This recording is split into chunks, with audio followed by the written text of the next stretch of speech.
Bam, we're live. I didn't realize how much that would affect me. I just did the intro to the show, and then Caleb goes, "Hey, we're not on the air." That sucked. It's weird. I felt this weird kind of fakeness, like, I didn't like the way that felt. Good morning. There was Jacqueline Sulcus. Good morning. Finally made it live. Good morning. Good to have you. Everything just felt off yesterday with no show. I didn't like it. If you want a no plan B shirt, if you want a CEO shirt, I don't know how you could not want a CEO shirt. My kids love their CEO shirts. Fucking love them. I want to make a commercial. Travis doesn't have the kids CEO shirts on there because he's like, oh, those won't sell well. And he's probably right. And he knows his shit. But I feel like I should make a commercial. I can make videos pretty good. I got like some old man video skills. And I should make a couple videos of my kids wearing the CEO shirts. And then run it in the beginning of every show. I do not know. They're so dope. The black ones with the gold writing, and they're so soft. Good morning, Mr. Spin.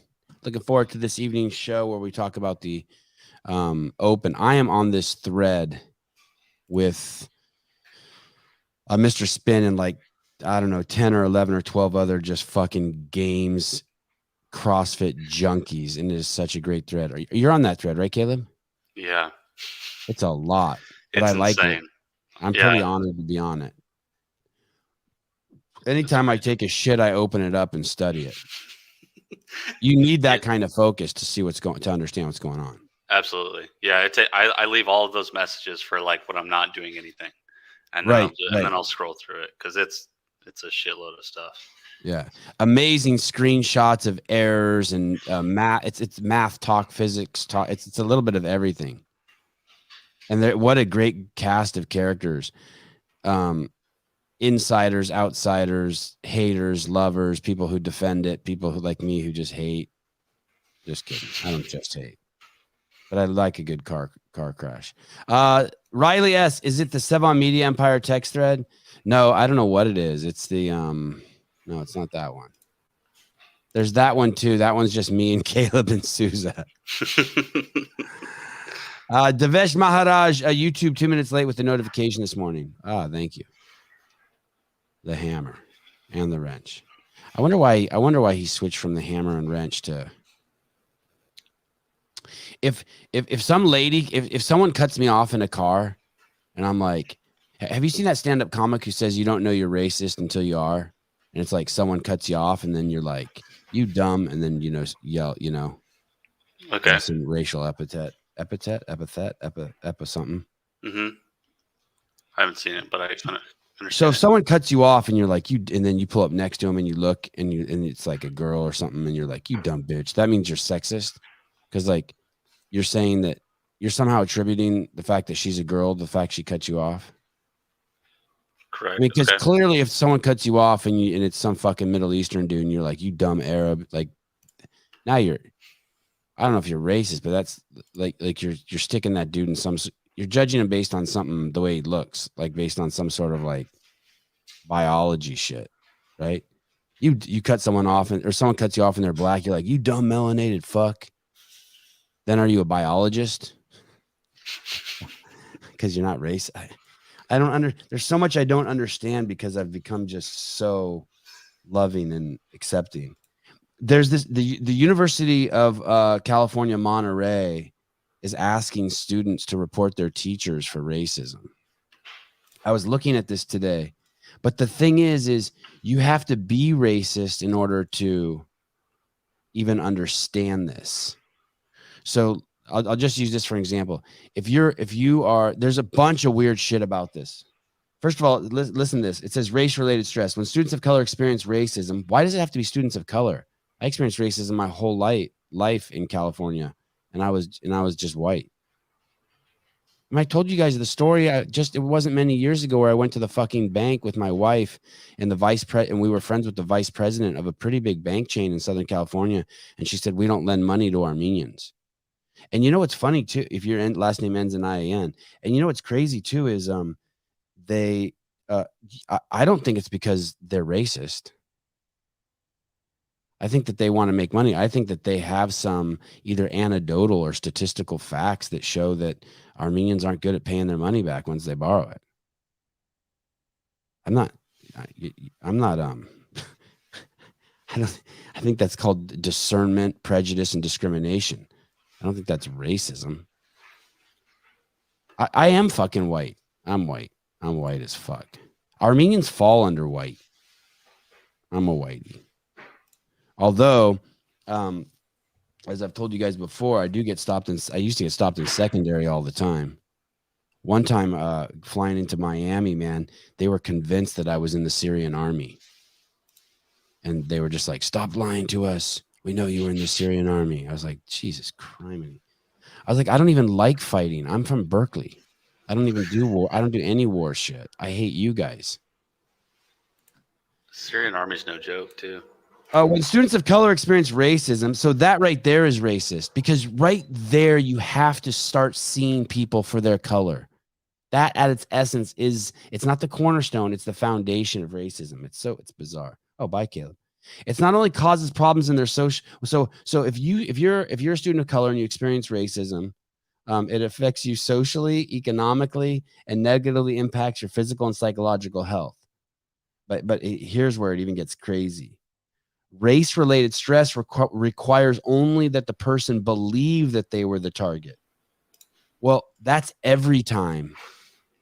You can never know if someone is racist. If there's 20 guys in KKK masks hanging a black dude, you still can't know if it's racist. Sevan, you're out of your fucking mind. How can you say that? Because you can't know what other people are fucking thinking. Let me give you an example.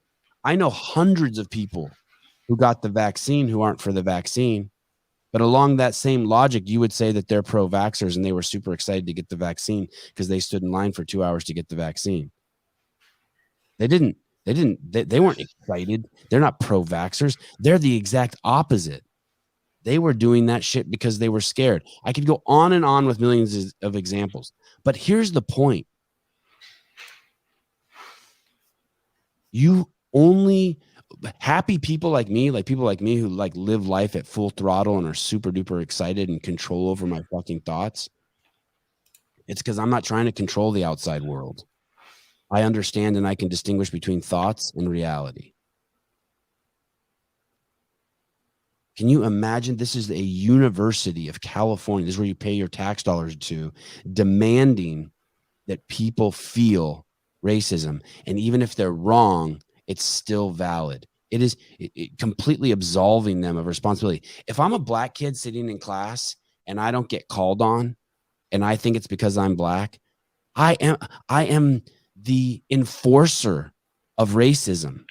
I have to first be like, okay, I'm black and that teacher's white and they're not calling on me because I'm black. That is racism. How the fuck can you how can you then go and claim that the teacher's being racist when you had to use your own racist thoughts to fucking get to that point? Can nobody think?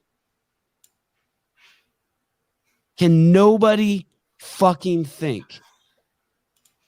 No, I bet you 90% of Hitler's army wasn't racist. I met a guy who is 90 years old. There's a physics building at UC Berkeley named after him. He was he was a Nazi. He was in Hitler's army. He was in the Navy.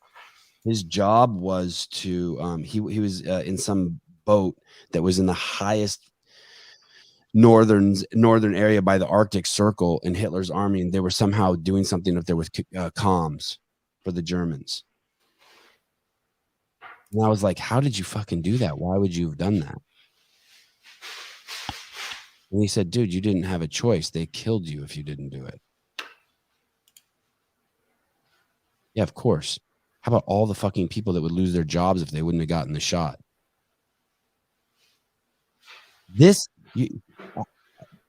I would just shut that school down if I was governor of California. I would shut that school. Is demanding document acts of racism or intolerance. You are being intolerant if you only believe that the teacher's not calling you because of the color of your skin. Man, they're just demanding that these kids play the victim and that these kids be racist. They're turning a whole generation of black people into racists. And but without them knowing it, they're defending it like it's some sort of like noble well, not just black people, white people. I mean, I've talked about this ad nauseum too. Like you walk through a door at Starbucks and there's a hot chick coming, you hold it open a little longer than you would for a white dude. Maybe like 3 extra steps. Yeah. And 4's probably pushing it. And black people for different reasons, unless it's a hot black girl. Then it's 2 reasons. But you don't want to be accused of being racist. It's always been that way. It's always been that way. You hold the door open for kids, old people, hot chicks, people that you don't want to think that you're being mean to them. Maybe even someone with Down syndrome, because you're like, fuck, I don't want them to think I'm hating on the retarded kid. Dude, it would suck. Man, oh man. Corey, hi. What's up, brother? Long time no talk. Hi. Hey. Hey, it was good as hell to see you this weekend. I saw you?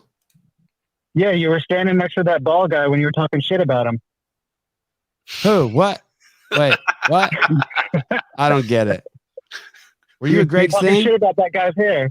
Yeah, you were talking shit about that guy's hair. I was standing right next to you. Oh, right. You're a good dude. You're a good dude. No, hey, I got a good night's sleep last night. I that's the only reason why I can remember that. I love girl privilege. Right. Yeah, take what you can get. Take what you can get. No, So Philip Kelly. No, Corey wasn't there. I know he's fucking with me. Nah, Hey, no, I never got that. East Coast. I never got that resolved with that guy. Fuck it. I never got that resolved. Yeah, water or hair under the bridge. Yes. It's all good. Yeah. Good to see you, Caleb. But I have a question about this racism issue. Yeah. So I agree with you. You know, if you acknowledge someone because they're black and you give them extra attention, you're still being racist because you're giving extra attention to that person. And does it apply to transgender or is there transgenderism? Yeah, all that. I'm extra nice to all those people. Anyone in the media that like they're saying is a victim, I'm extra nice to try to compensate for it. All those people. Is that bad? Like I don't know, probably. But I'm it's where I'm at. Like if you're the dude at Starbucks with the fucking blue hair and you have a mustache and tits and I'm just confused when I'm looking at you, I'm so fucking nice to you. Yeah. I'm like, hey, can I put gas in your car? Here, give me keys. I'll fill your car up while you're fucking working. Yeah. So or like do the Rihanna rub one out for her? Yeah, exactly. Hey, I'm just gonna get under the barista machine here and rub one out for you. Yeah. Because I know you're working your ass off. So let me give you a scenario. So I called about 2 weeks ago and I told you that there's this person in my class and I don't know what gender they are. So should I say he or she? What was I supposed to do? Well, I accidentally let it slip and I called it a he. Yeah. And I'm pretty sure it's not a dude. And so it came to the class 2 days later, dressed in rainbow socks. It had a see-through shirt on, wearing a bra. And so am I supposed to acknowledge and apologize and bring that to attention, or do I just ignore that shit?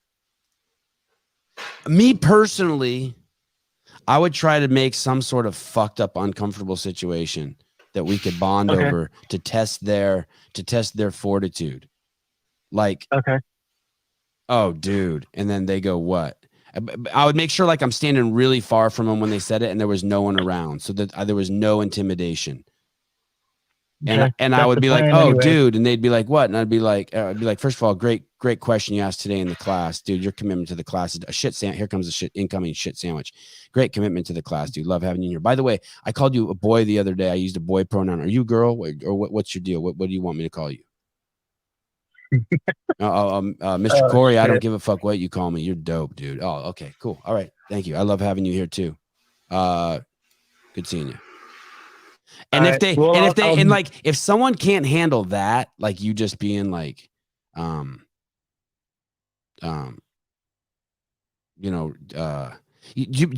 lady, remember when Emily was on the show the other day and I was referring to women as girls or girls as women, like, it's all the same thing to me. And she was like, let's use women. I don't care if someone's like, hey, call me a woman or call me a girl or call me a dog. It's the part when how they want me to call other people. Okay.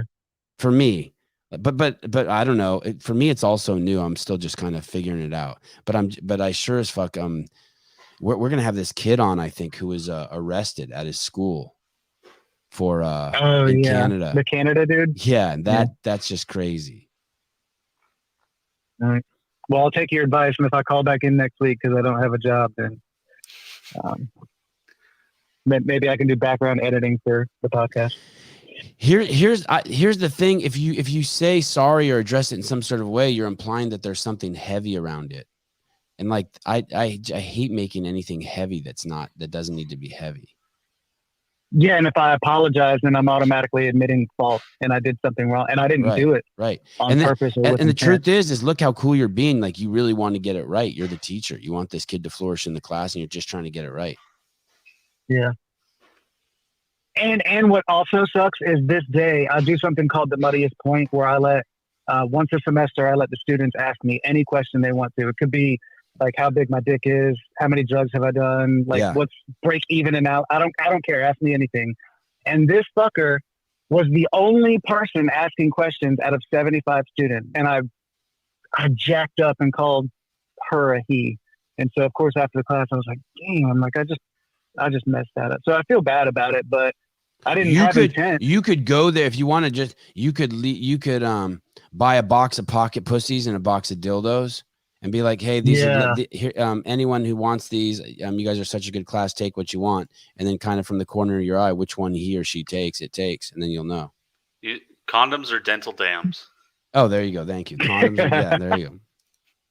Okay. Actually, you still won't know. That's a horrible test. That's what I was going to say. Even if I give dildos, no, that's not a clear indicator.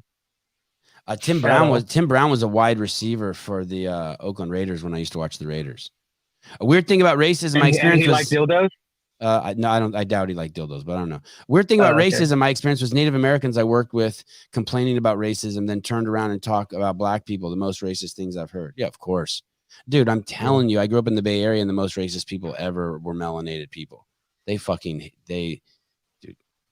But I didn't care. That's because you don't understand, Sevan. You don't have hundreds of years of oppression behind you. You don't understand. And they don't have any power, so they can't be racist. Ignore Obama and Kamala and LeBron and Oprah. That's not power. All right. That voice just got me hard. Me too. Caleb, Caleb I'll talk too. to y'all later. Bye.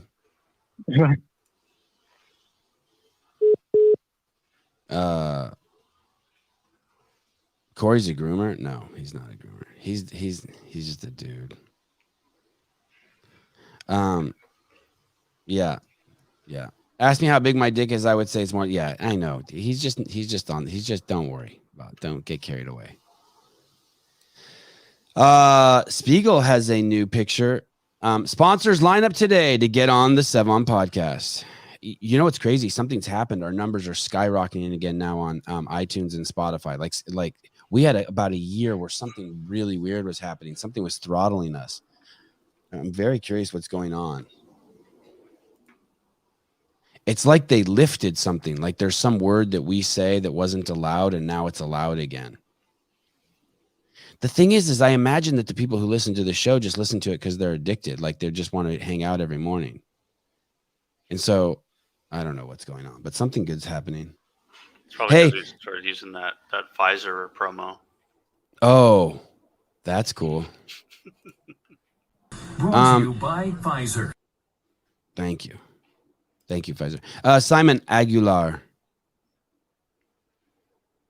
There was this kid in the 5th grade. I went to Sequoia Elementary. His first name was Aguilar. I don't know if that's true. Mexican kid. Looks Spanish though. You know what I mean? Like one of those really handsome Mexican kids. Yeah. Racist. And he had curly hair. And he was like getting his black belt in something like in the 5th grade. It was something crazy like that. Now it doesn't even make sense to me. But one of the things he had to do is he had to run a mile backwards in a certain amount of time. I forget how fast it was, but it was fast. And like for me, I was just a fat 5th grade kid with like no sports background, nothing. I was just I couldn't even fathom running 100 feet backwards. Oh, Sevan, we come in all colors, right? Yeah, it was all of Europe that raped the Native Americans. Mexicans come in all colors. That's right. I always forget that. You guys were fucking ass pounded by everyone. And now you're the poster children for Catholicism. Hey, I went on that Chat GPT CT thing when it, a couple months ago. Yeah. And I was asking it, I asked it 10 reasons to take the vaccine. And it gave me 10 reasons. And then I gave me 10 reasons to not take the vaccine. And it fucking scolded me for it. Scolded me? Is that a word? Scolded? What's that when you get someone in trouble, when you talk to someone? Scold? Just to be scolded? Scolded. Yeah, it scolded me. And said, like, basically, I would never do that. That would be immoral and improper. Vaccines are great. Scold. To rebuke. Yeah. That fucking AI wouldn't do what I told it to do. Somebody had to tell it to do that, right? Yes. It's like asking a robot, can you give me a handy with your right hand? And it does. And then can you give me a handy with the left hand? It's like, no, I'm right-handed. No, you're a fucking robot. Shut the fuck up and do it. And don't feed the AI. Yeah, I'm done with that fucking thing. And so I just saw this. It is a liberal AI. Look at 444. They made it a liberal racist AI. That GP chat thing is, yeah, it's crazy. It's fucking Hitler. Don't overuse that, Sevan. Don't overuse Hitler or fascism. I'm not overusing it. It is what it is.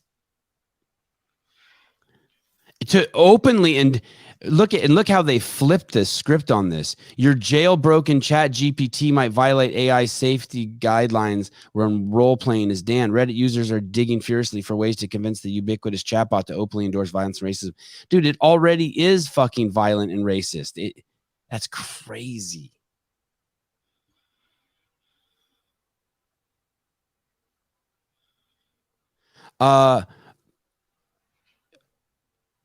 You guys saw the story I did where they're changing gun laws, right? In that state that are disproportionately affecting black people. That's racist. You're making laws based on people's color. It doesn't matter whether you think they're good laws or bad laws.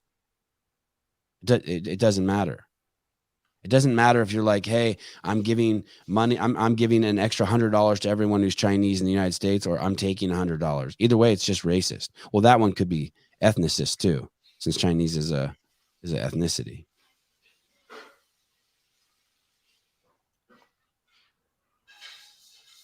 It's weird. We don't even like when they refer to black people, Nigerians that come from Nigerian immigrants. They're not even black people. They're Nigerians.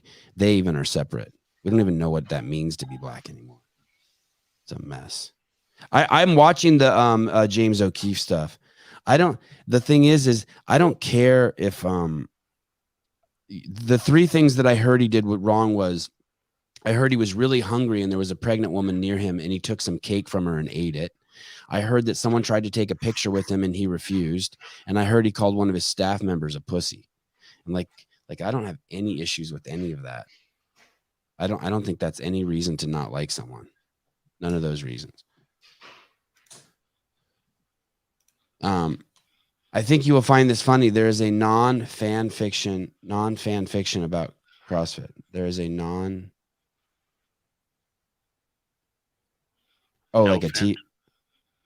like a TV show or a book, I don't know what that is. Did Noah lose his hearing due to the jab? I mean, the jab causes clotting, and clotting can manifest as anything: hearing loss, eyesight loss. I did hear someone did tell me that a CrossFit athlete who is a games level competitor, no one I had ever heard of, had a stroke the other day, and they sent me their name, and I'm trying to find out if it's true. Yeah, of course, affirmative action is racist. That's the first way they trick us libtards into being racist. They all think that they're better. That's why they do it. It's so awesome.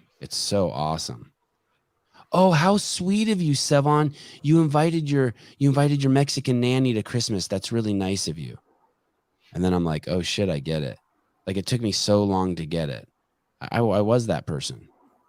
I had all the fucking I feel sorry for other people. That's how they first get you. You feel sorry for them. It's on all your Reddit. Those poor black people, those poor Mexicans, those poor.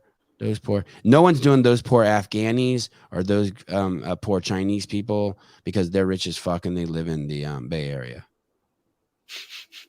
But if they were poor, we could do them too. If they were low on the socioeconomic ladder. I'm going to show you something really fucking amazing here in a second. Yeah, fight racism with racism. I know, it's great. Then you end the winner's racist no matter what. It's amazing. Yeah, so many people are dropping out, right? No black people have dropped out because they're not pussies. Roxanne. As a melanated person, I hate affirmative action. It's so damn patronizing. Yeah. What? Here's the thing. They just need to say what it is. If they just didn't lie, that's the thing. Hey, listen, if your skin is darker than this, and then they hold up a piece of paper, and on one end it's white, and on the other end it's black. If you're somewhere between here and all the way to over here, what we're going to do is we're going to take a spot. We're going to take 11 places, and no matter what, you're going to get into the school. I would at least appreciate that more.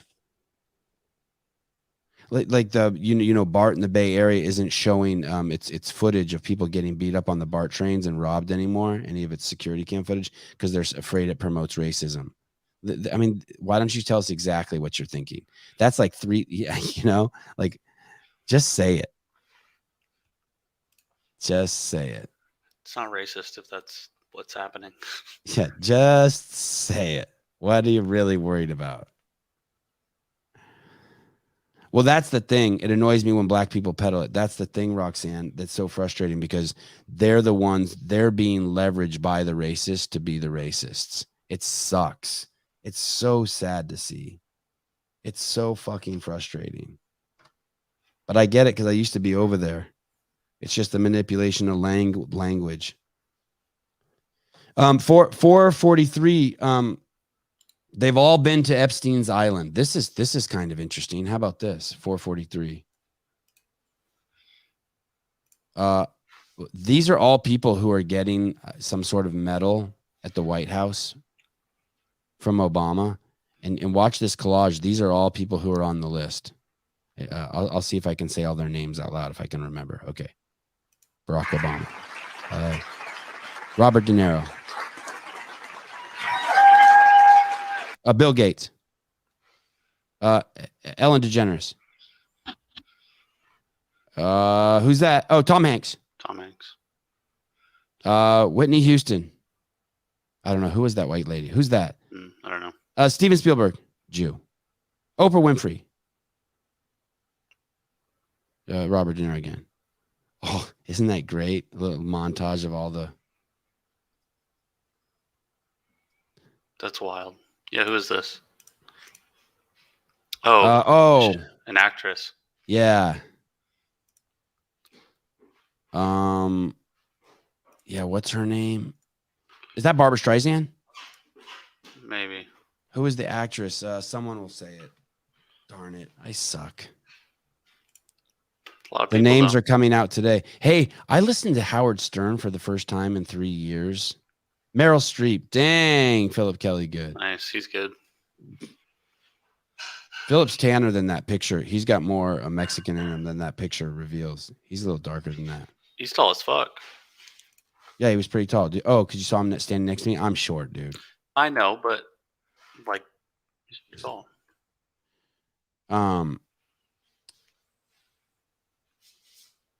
I listened to Stern on the drive my rental car had Sirius XM. Nice. And nice. It's nice. And he sucks. Have you listened to him in the last couple of years? It was really bad. And I'm not gonna lie, it made me feel really good. It made me feel really good. Hey, he's not only woke, dude. How about he's so crass.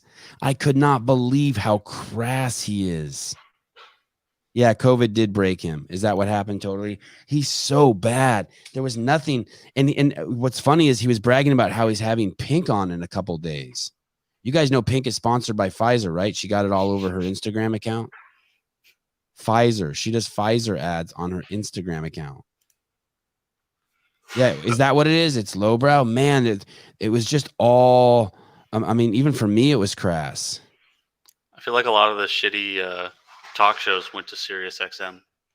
Like, they have really good, like, radio stations for music and stuff, but if you go to any of the talk shows, they're horrible. Oh, I had no idea. You're the best Sevan we fucking know. Oh, well, shit. Look what I've caught, Caleb. Let's reel that one in. Hey, I was so happy, Alan. I was so happy when he was so bad. I was so happy because I used to really love him, and I was glad it had gone to shit. Hey, he had a guy on, Mike Marin or something, a comedian. And in the interview, Mike Marin was talking about how his wife died. And during the pandemic, she just came down with leukemia and died in a week. And then Howard never asked, did she get the vaccine? It was fucking nuts. Hey, he complains about woke people too, which was weird. He was complaining. They don't call it woke. They call it cancel culture. I thought cancel culture is so, like, I feel like 2019, that word. Like, now it's just a little outdated now. Yeah. Yeah. And you're not allowed to not like, you can't be not like cancel culture and be, how could you not like cancel culture and be a Democrat? That's your whole thing. Sevan, how come you never go on other people's podcasts to promote yours? You should go on Adam Carolla. No one invites me. How's that for an answer? Have you gone on podcast lately? Mark Maron. It was before the vax, I believe. My wife tried to tell me that too, Trish, but I thought he said it was in. When did the vaccine come out? 2020. I really don't want to travel. The vax did come out in 2020. That's what I thought too. Early 2020. When was the election? Is the election in November? When was the election? November of 2020 or November of 2019? I think it was 2019, and then Joe Biden was elected, and then he touted it as his success when it came out in like early 2020. Oh, Paulina, I think August of 2020. Okay, and so Trish is right. She died. I want to say she died in May. All right, so much for that. Thanks for screwing up my story again, Trish.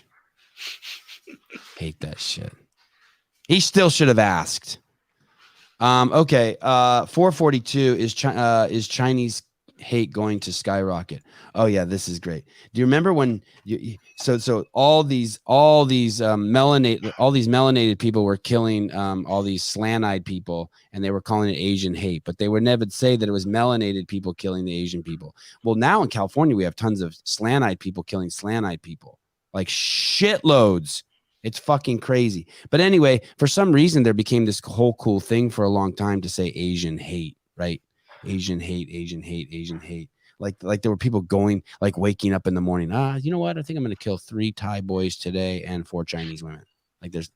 And the truth was, it was just regular amounts of violence. And if you're going to say who's getting killed, you might as well fucking say the color of the people who are killing them too. We all knew who it was. You saw all the fucking videos.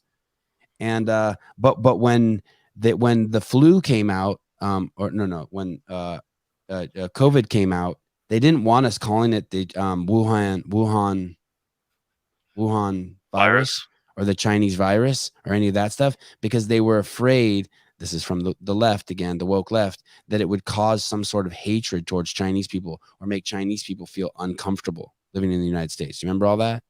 Right. Well, It's pretty stupid. I'm pretty sure that everyone's calling those balloons Chinese balloons. When I was in Arizona, I watched CNN. I put it on my TV like every night for like an hour or two if I could. And it's crazy, dude. They just hate China now. They went from defending China to just hating China. Just report the news. Boy, the truth is really important to tell people. You don't have to control the narrative. I came across someone this week who was really angry at me because they're trying to control a narrative instead of just letting the truth just be the truth. They're so upset. People have their own truth. Okay, go ahead and play this. This is so funny. Did anybody else notice that we were able to call it the Chinese spy balloon without it being racist? But if we called it the Chinese virus, it was racist? Did anybody else notice that we were able to call it the Chinese spy balloon without it being racist? But if we called it the Chinese virus, it was racist? Yeah. If the time I got stopped for being in the Syrian army was right after 9/11. It was not fun. Not that I was scared or anything, but if I went right after 9/11 for like 2 years, I always went to secondary. Always. When I had a beard, I grew a beard out for like a year. Every time I would go to the airport, they pulled me. But I also had hair, so like head hair. I'd like to see you with head hair. Not like now. I mean, just like see an old picture. Sevan, Howard shoots the poisonous jab like heroin. Does he really? Does he? Don't shoot. This was at the Daytona 500. It didn't really say that, did it? I'm pretty sure it did. Wow. God, I fucking love NASCAR. Too bad I just can't get into car racing.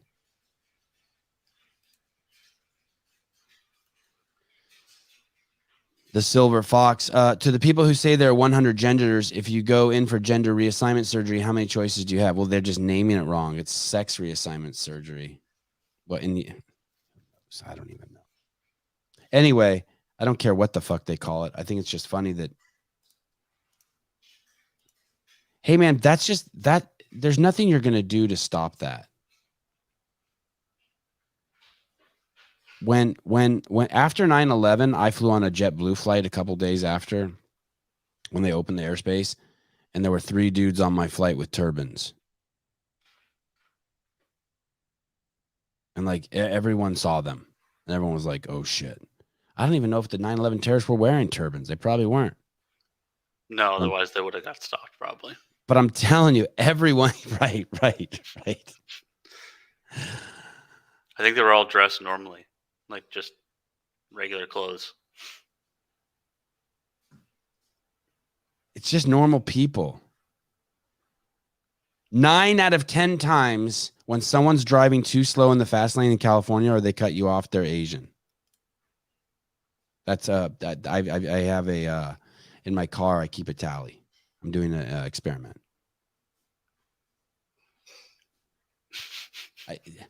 And you know what that is? That means Chinese people are racist because they're doing that on purpose to try to make me not like them, so that I'll have judgments about their driving. So they're racist. 9 out of 10 dunks in the NBA is black guys. I wonder if that's true. Is there a stat on that? How many? Probably not, but let me look.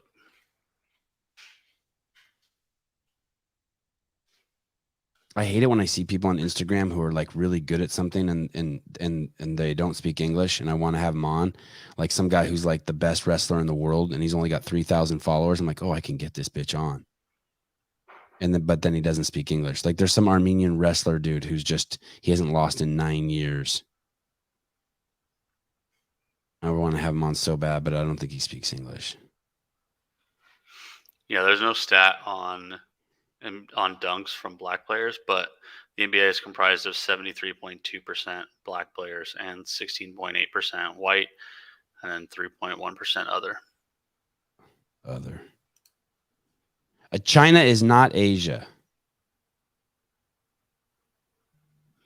What the fuck? Huh? How can that be? Tell me. It's not Asia? It's not What's Asia? going on, buddy? Mr. Guerin, hi. How you doing? I'm kind of happy. I'm really happy to be home. I'm a little stressed out because there's so much shit to unpack, but I really need to get my kids on schedule again. That was hard. I'm not going to lie. That was hard. One of my kids even peed the fucking bed. I'm keeping them up till 11 o'clock at night, letting them eat all sorts of crazy shit. And I was in bed with them. It's always your fault. It's not their fault at all. They're angels. Yes. Like, it's all totally your fault. Yes. Hey, I wanted to ask you, I got a few minutes here. Did you see that James O'Keefe, so he's officially not at Veritas anymore, and the board of directors is accusing him of misusing hundreds of thousands of dollars of funds from the nonprofit to like buy himself DJ equipment and ride in Uber black cars and stuff like that? Good. I hope he fucking bought a Ferrari. I hope he fucked whores. What would I care? He's fucking fighting fucking evil. I don't even use that word. Yeah. I seriously don't care if he, like, as long as he didn't molest a fucking baby, I'm fucking cool. I don't care what any of his. I hope he would spent all the fucking money on dumb shit. Hey, if buying that DJ, and I know I'm preaching to the choir, if he bought that DJ equipment and that gave him the valve release pressure creative outlet, whatever, to continue on his mission for what he's done for all of us, God bless him. And I love those videos he makes where he's spinning. It should be a fucking tax deduction. It's part of his image, right? That he can fucking dance. He's buff. He obviously does CrossFit, and that he fucking will get in the face of Klaus Schwab. He's an everyday man, but with a little fucking too much brain and a little sprinkle of autism. I think, obviously, totally with you. I think where legally he gets in trouble is because it's organized as a nonprofit, so you got to have a board of directors and all that kind of crap. Like if it was Greg Glassman style and he was just the CEO, it would be like, get fucked. Who cares? Right. Well, then you know what? Then let him deal with it publicly. Let him make fun of himself and lean into it. Give him a fucking raise of $300,000 this year and let him pay the company back with that raise. Give him a bonus. I have, like someone was saying, he called us a pussy. Yeah. So what? He is doing some fucking hardcore shit. I hope he called you a pussy. Those dudes are doing some scary shit. You're following politicians into bathrooms. Hey, you know what I was thinking, Tom, would be cool? Yeah. What's that? What if we started a GoFundMe page? And we funded, we did our own little thing. And we funded 2 filmmakers. We found like 2 19-year-old filmmakers to get behind. And basically with that money, I don't know if this podcast has this kind of pool, but with that money, all we asked them to do is to go around and get video and troll the people who are on Epstein's list. And so if everyone, let's say there's 1,000 of us who listen to this podcast every day regularly, and we all contributed $5 a month so that these 2 fucking 19-year-old kids could get $60,000 a year. Let's say we did $10 a month, so they get $120,000. Now they can get a little bus that they can sleep in, and all they do for a year is drive around and troll those motherfuckers. And then we play the videos on this podcast. Wouldn't that be awesome? Dude, that would be incredible. I know. We got to figure something out like that. We got to find like 2 cool young filmmakers who don't care, who will just get down and dirty, like Jorge Ventura type, but their only thing is just to troll those 150 people who are going to be on that list. You know what's a weird serendipity is James O'Keefe has kind of been doing what you've been telling CrossFit to do for a minute. He's not paying these kids shit. He's using all his money on DJs and Uber black cars, and these guys are going out there and sticking their necks out there for nothing. All you got to do is give them $50 to make like the greatest content in the world. Yeah. I'm gonna try to get you saw that one dude who worked with them, the black dudes, like made a post supporting him. I got to get that dude on. The guy, he was in front of Pfizer. He's a big dude. Oh yeah. Handsome dude. And he was in front of Pfizer with that truck. I want to get that guy on the podcast. You know what's crazy is people think that those videos look really easy to make and it's really easy to criticize. But you're looking, dude, if you're sitting in front of somebody like that, you're shaking, your hands are sweating, you're like trying to play a role. human beings are not used to that. It takes some hard work to do what they do. I mean, Dude. that stuff is next level. You know who we could get to do it too? You know who would fucking destroy it? Is Gary Roberts. Oh, here No he is. way. Look at That Trish. dude- Look at Trish says it. Just find a useful idiot. No, that's not nice, Trish. That's not Dude, nice. Gary Roberts would just start spilling all his secrets halfway into the conversation. He'd be like, listen, look, I really like you, but here's I 12 was things giving about love my to my ex-wife wife. that you never thought you wanted to know. Like, Gary's too honest, man. He'd be like, I love him. I think Gary Roberts is awesome, but he's you know, too honest. We just need someone to. Alex Stein's too busy. Sevan, get Alex Stein to do it. We just need. I mean, if someone would have found me at 19 years old with a camera and a computer, I'd have done it. Like, all you do is just go to Hollywood and just sit there and every day camp out in front of someone else's famous house who's going to be on the list. And the videos can be so simple. Like, you're just talking to them in a Starbucks and they refuse to answer. And we just somehow crowdsource and fund people who troll pedophiles from that list. It would be awesome. Yeah, I feel like It'd be great entertainment. Like it's doable. I think it's okay. I think it's doable too. Especially the Epstein list is like people will pay money for that. I think you got to start reasonable. You don't want to go after like Bill Clinton on the first day. You know what I mean? You got to find some people that are like actually that you can find them in public that are kind of accessible. But yeah, I mean, start small too. Don't even promise them anything. Just be like, I'll give you $100 if you harass this guy and make me a decent 5-minute video, and people will do it. Yeah, and it's going to be hard following people who have follow through. That's the crazy thing. Like, there's been 20 Caleb's and Sousa's. Yeah, and Caleb and Sousa are the only ones that made it. Look, you gotta find. There is that chick Trina from Australia. Her shit's been around forever. Her going rogue with Sevan. Sorry, Tom. Go ahead. No, I just mean you got to find guys who are it's two things. They're either already established in what they're going to do for their family and their career monetarily, or they just don't care. Like they don't need money. They don't need whatever. They live in their parents' basement. They're cool with it.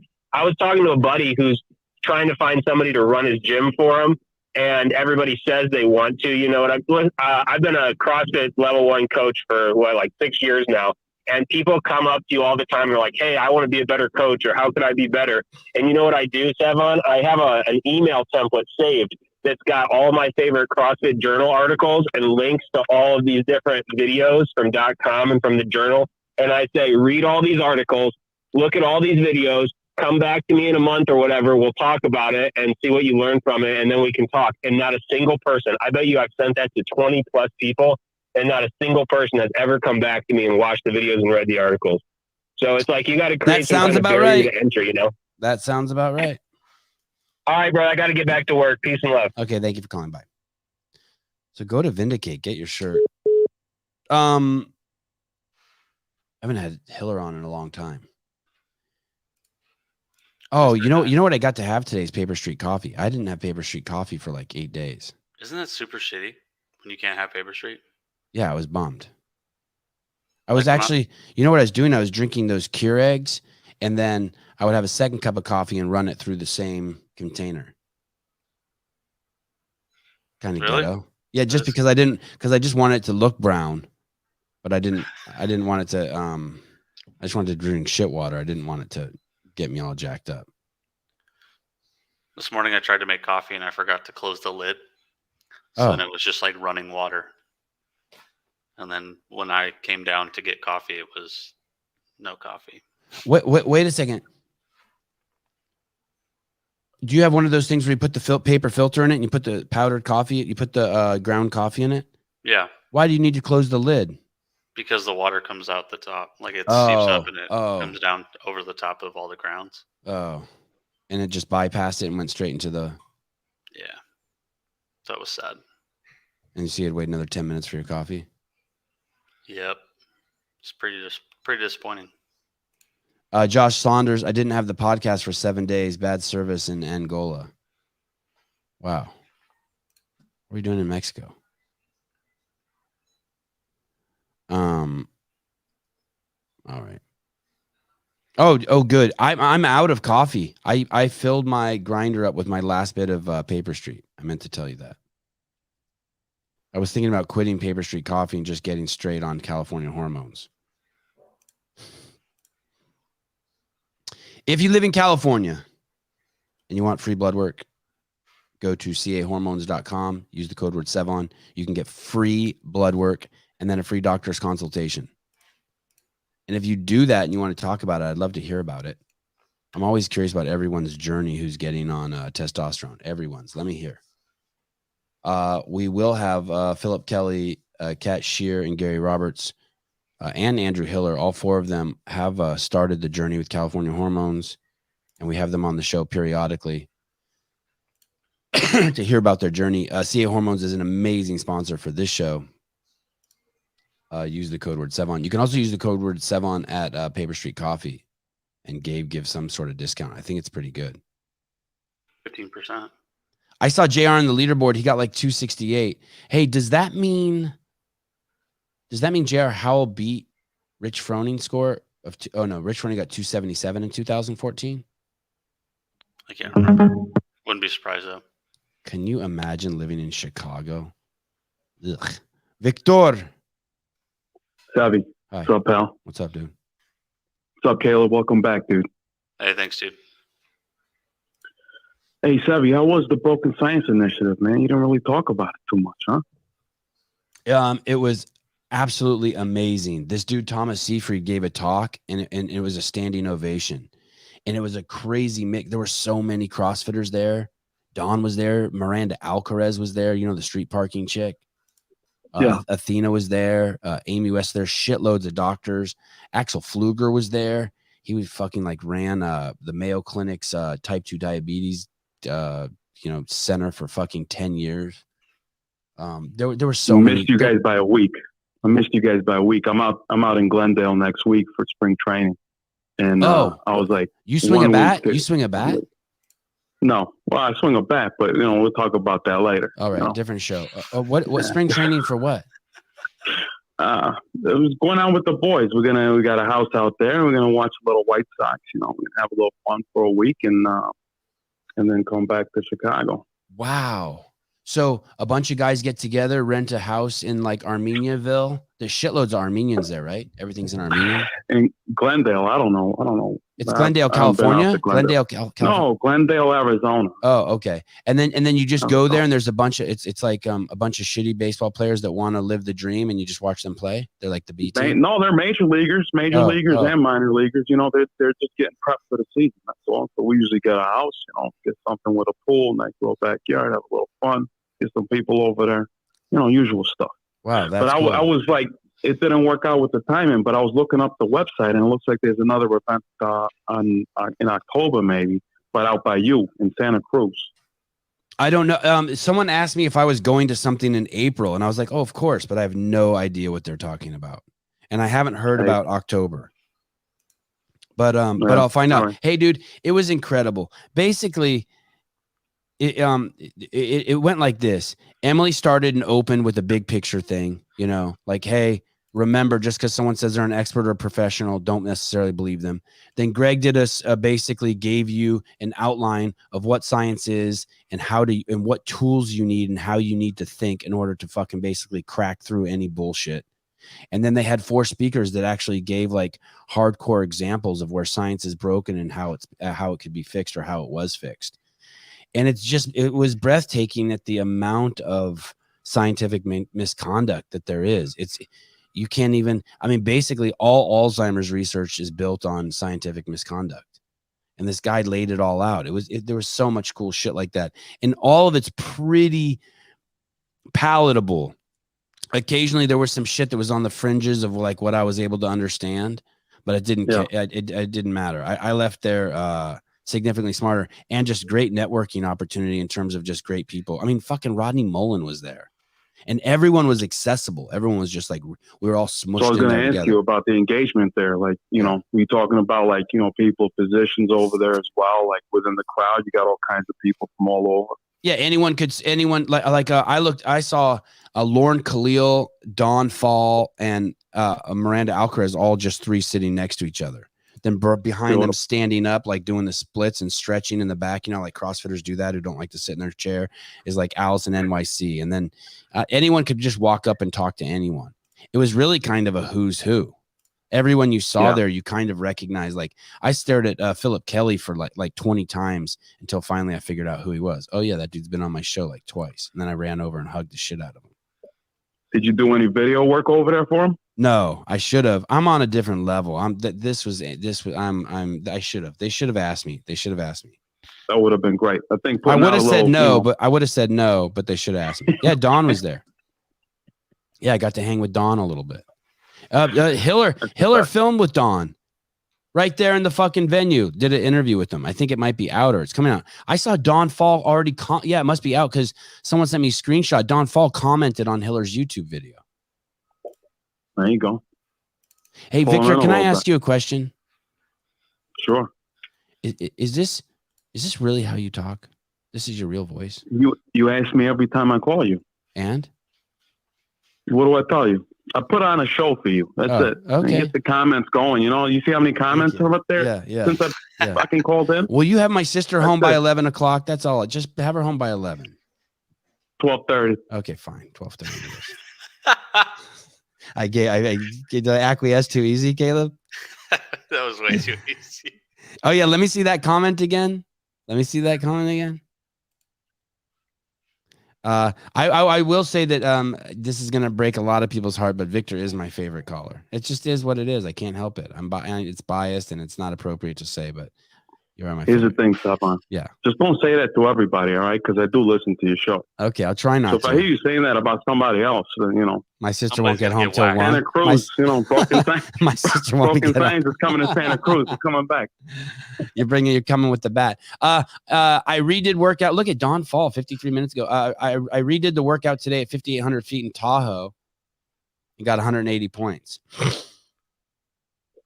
I don't think you use the right weights, Dawn. We know how you people do it over there at through CrossFit. The cleans, huh? 180. That's through the cleans. Yeah, that's through the cleans. Finish the cleans and do any muscle ups. I have no idea. No, I don't do the good open. Stuff. Are you doing the open? Yeah, I did the open. I wasn't gonna do it. I had a little knee issue, but you know what? I gave it a go, and I was like, if the knee holds up, I'll sign up. The knee held up.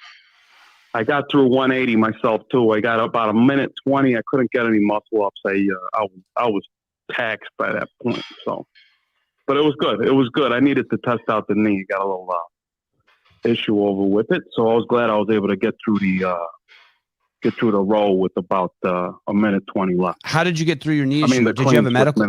Did you have a medical procedure, or you just sacked it up? Took some Advil? Nah, it's just you wrap it up, rub a little dirt on it. See if it goes. All right. Well, have fun and keep us updated from Bat Camp, please. Take it easy, pal. Later, okay, take care. Later, Victor. My God. I'm just savoring that for a second. That when that guy calls, it validates me like in a way that I can't explain. I love it. I wish really cool. I know. I wish I had a friend like that talked like that. Man. 441. Fathers. All right. Cool dude. Look at David. David's even wooed by him. Yeah. Takes a lot to woo that guy. Yeah, it does. Okay, this for those of you who don't recognize this costume is a Jew costume. This is what Jews wear. Okay, action. I remember one time that I was very, very sabrach, and I was very upset about something that happened. I'm yeshiva, but something happened, and I was very, very upset. I called my father. My father, Zechron Levrach, had a dry cleaning business on 3rd Avenue in Manhattan. So my mother answered the phone. Can I speak to Daddy for a second? So my mother says, did you call back? It's very busy. This is just for a second, Ma. I have gets on the phone. And he said, Moshe, is everything okay? I said, look, Dad, and I slapped down a little bit what it was. And he said, hold on for a second. So for like a minute or two, it was quiet. Then my father gets back on the phone. And we spoke for about 45 minutes. And it helped me a lot to get through that Then afterwards, that night, my mother gave me a little bit of a mishaberach. What are you calling at 3 o'clock in the afternoon? The store was filled with people. My mother said, you know what Daddy did? I said, what did Daddy do? Daddy just asked everybody to please leave. And he locked the door of the store. And I went to apologize to my father, and I said, Daddy, I'm sorry. I didn't realize that the store was busy. My father looked at me. He said, what do you think the whole tachlis is of why I go to work? And that was the end of the conversation. I live for you. You name me, I'm here for you. So I remember one time that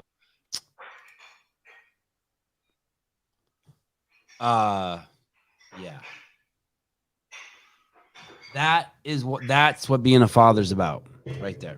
You don't got to close the store, but that's what being a father's about. That is what it's all about. If you want to experience that, if you think that like people be like, hey, I'm not going to have kids, I'm too selfish, or I just can't imagine doing that. I'm telling you, there's nothing like that dude's happy because his dad did that for him. I live for those moments where I could fucking turn the world off and do something for my kids. You don't get it twisted. It's like, that's the best part. I have something in my life that I can turn the whole world off for. It's so cool, man. It's so cool. And that's what sucks. Like, some fathers miss that opportunity. Some mothers and fathers miss that opportunity because they're so busy doing stuff for their kids, trying to make money for them, trying to do stuff for their kids. But the best part is when you turn your world off to actually be there for your kids. Man, it's crazy. It's crazy. You will not do that for anything else. It's crazy. I mean, you do it for your daughter or your son. Sometimes I do it for my parents even. I mean, I never did it for my parents before, but now that I have kids, now I try to do it for my parents. It's so killer. Sean O'Keefe, $10 super sticker. What is that? The default writing in there? It just says super sticker. Like if you don't write Sevan, I love you. If you look if you're actually looking at it from YouTube, it'll show this. Oh. So it gives you like a little animation. Oh, that's cool. That's sweet. I wish we got to. Yeah, that's cool. I have that kind of love for my bike. Oh, you asshole. Let's see if okay. Yeah. It's my son is everything to me. But there's just these moments where you get to like do it. And it's just cool. His dad was stoked that he got to do it. Okay, enough of that nonsense. Back to trannies. 440 tranny. I don't think this has to do with transmissions either. I didn't know. How is it that I watched that like something? It must be something about this seat that makes me feel stuff more strongly. Because I watched that like 4 times before I decided to put it on the show, and I never cried. Got a little emotional. Oh, this is fun. I like bits like this because I get to chill. Oh shit! Is this gonna make it so? I don't know. We get a copyright infringement. I hate it when that happens. What show is South Park? Okay, fine. Fine, play it. We'll just edit it out after.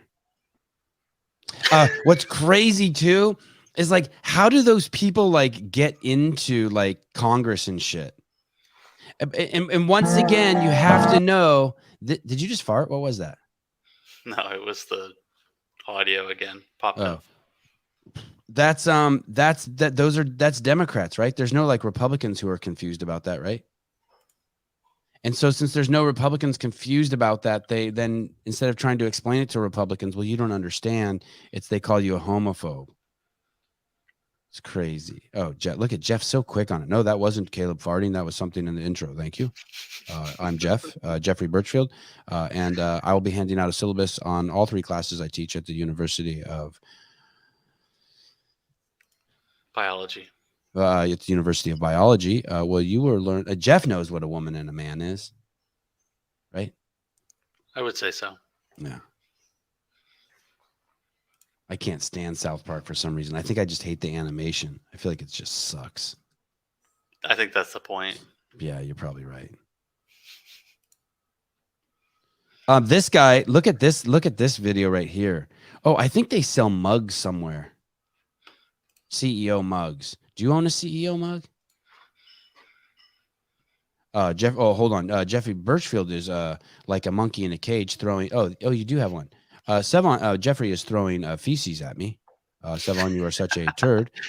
Turd is a slang term that is used in the ghetto. It's a ghetto vernacular for feces.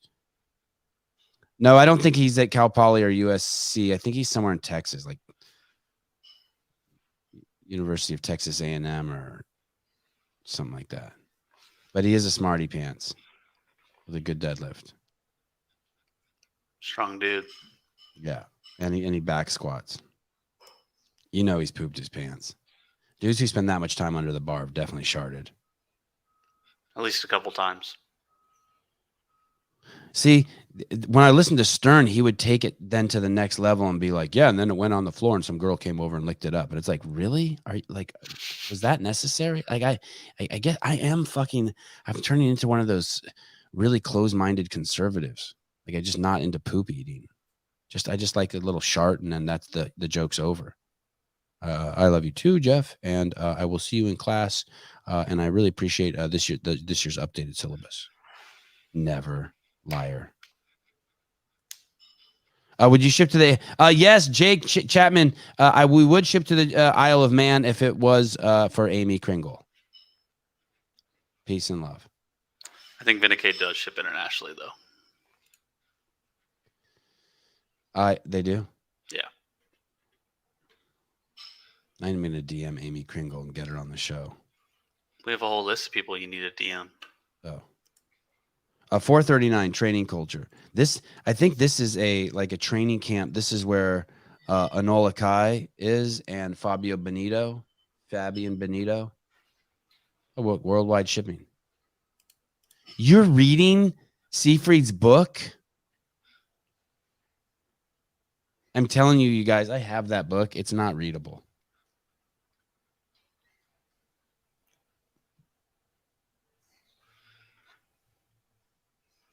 What's it called again? Cancer is a metabolic disease. Yeah. Maybe I sold it for $100 and got and bought some meth with it. Man, that's a hard book to read. Are you reading it on Jeff? Are you reading it on like an iPad, or did you get like the digital version, or you have that thick brown? Yeah, that thing. Oh, there's a Kindle version. Oh, the price has come down a little bit. One time, Greg had a stack of I swear 500 of those in his house that he bought and then gave away. I wish I was joking. Audible. No kidding. Wow. There's no way. I'd have to rewind it or play it on 0.5. Yeah, exactly. 0.5, yes. Anna, do you think this chick's a foreigner? This is definitely someone English is their second language. Who types in their name like that, right? I mean, it's just a username, so. But look at everyone else uses capitals and shit and spaces. Look how low her squat is. I mean, that too low. Your nipples should not crest past your kneecaps. Did you see on Coffee Pods and Wads, so hard to watch, but not Peter's fault? She struggles with constructing a sentence. Who are we talking about? Amy Kringle. Oh, she was on that? Oh, no. Really? Oh, no. Anna from the UK. Anna, your nipples are below your knee. What if that was the L1, the depth of field that was too low? Yeah, that's too low.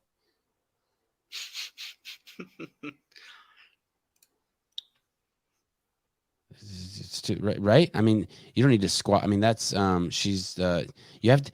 I mean, I guess here's the thing. You're supposed to keep engagement, right? You're supposed to stay. I don't think she's engaged that low. That's Amy. That's not Amy Kringle. Yeah, it is. Oh, I don't even recognize her. Can we play a little without getting in trouble? I mean, that's up to Pedro. I've done that podcast twice, by the way. Someone asked why I don't do podcasts. You're going or something, is it? Yeah. Shit. So but I didn't know it was that at the time, and I was like, you know, when you're like, what is that pain? But it was like, so I tried to carry on, but I couldn't do the what was it? The 100-meter relay. Yeah, I think it was a bit too sore for that, so I did the hurdles instead. Do you have a boyfriend? Oh, I'm not interviewing her right now. That was on a different. Wait, she's gone. You want her back? Yeah, can I ask her? Let's see. Do you have a boyfriend? Oh, so you couldn't do the race you wanted to. Peter, quiet. I'm asking her. Asshole. Sorry, I like him, but like, don't talk, Peter. Let her talk, please. Okay. Do you have a boyfriend?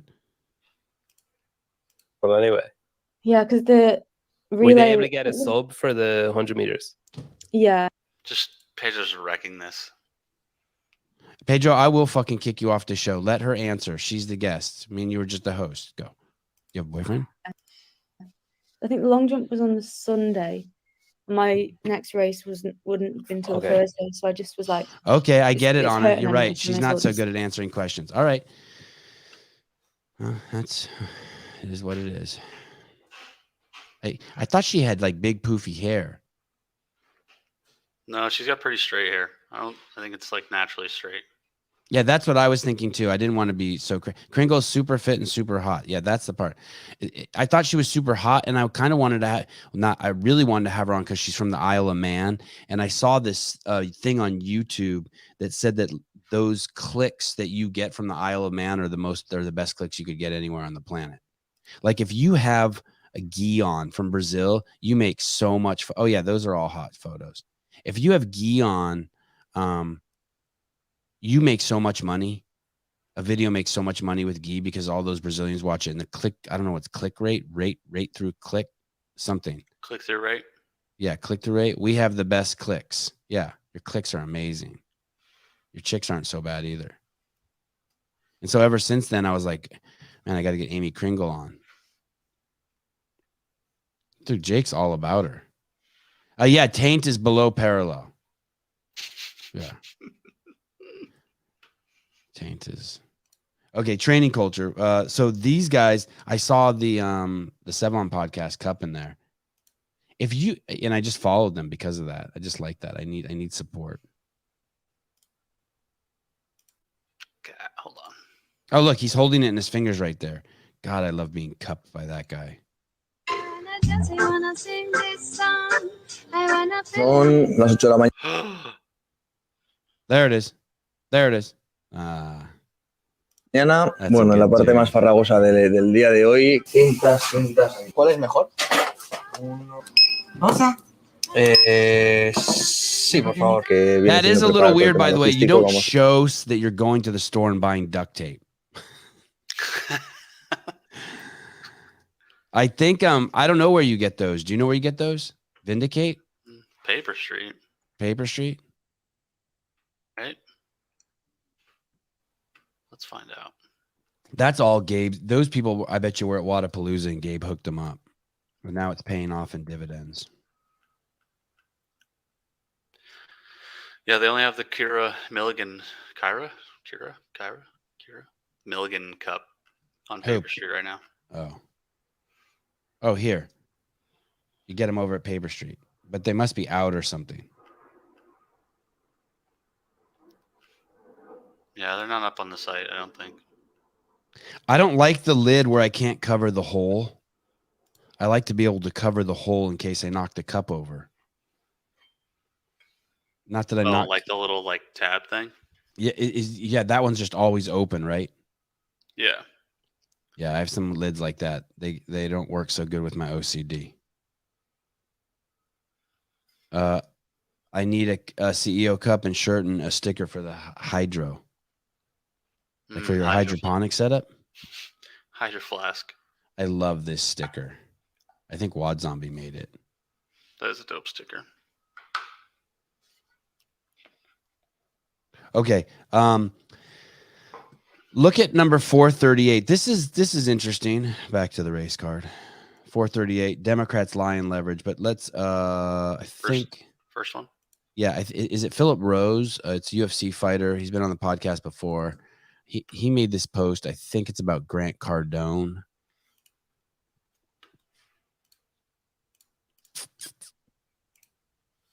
Okay, so here, so Philip Rowe posted this, and Grant Cardone, and look how this guy OBEZD talks about him, calls him an anti-vaxxer, proud Scientologist, shares his unsolicited advice for speaking to black people. I mean, anyway, go on, watch this. About half my audience is black under the age of 40. Now, the reason is because we go after that audience and we're talking to them in very street terms, if you will, very not big nomenclature, vocabularies. You know, we just keep everything very tight and simple. So for us, what's that mean? What's that mean? Nomenclature? That's just black words. Yeah, that's vernacular. That's nomenclature. So we keep everything tight. We don't use big nomenclature like big words, and it's because we have a black audience, and we keep everything tight. This is a guy who's trying to give who he makes money giving people opportunity to become rich. Nomenclature, the devising or choosing of names for things, especially in a science or other discipline, the body or system of names in a particular field. The terms are terms applied to something. Okay, so the terms he uses a simpler terms like I use on this show. We try to use simpler terms, and he does that and somehow connects it because half his audience is melanated, thus insinuating that it's better to communicate when you're trying to sell stuff to melanated people with simpler terms. And someone might take offense to that. Now, here's the irony. That's the entire premise of woke culture. That's the entire premise. Dumb down the police to help black people, dumb down the educational system to help black people, dumb everything fucking down, dumb down gun laws so less black people go to jail. That's the premise that's the entire premise for the Democratic Party. Don't make it so black kids have to turn in their homework. Score people in schools in Oregon based on the color of their skin. I really need a stick that goes from white to black. You know what I mean? With all the shades of white to black and the grayscale. I need a grayscale stick. It's so oh, that hurts. Really? Sevan to me is my dad's wrestling, but I don't want to be.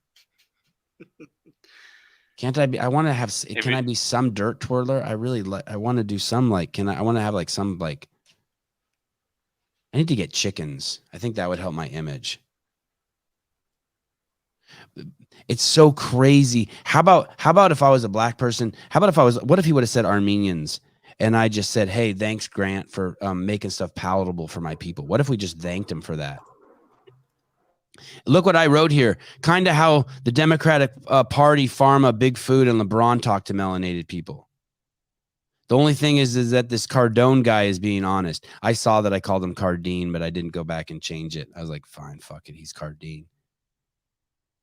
So this guy's being honest about how he tries to sell to melanated people, and this guy wants to hate on him. It's like, dude, the entire fucking U.S. government and the Democrats, that's what they're insisting that the world speak to melanated people like that. That's an insanely huge compliment, Sevan. You should go back and check out El Rushbo now that you have a clearer mind. Okay. I just want to be funny. And maybe lead some people to Jesus Christ, their Lord and Savior. Okay, so go down to here. I'll show you my point here. Go to 438, the second link. This is from The Hill. I keep thinking I'm going to get over the race stuff.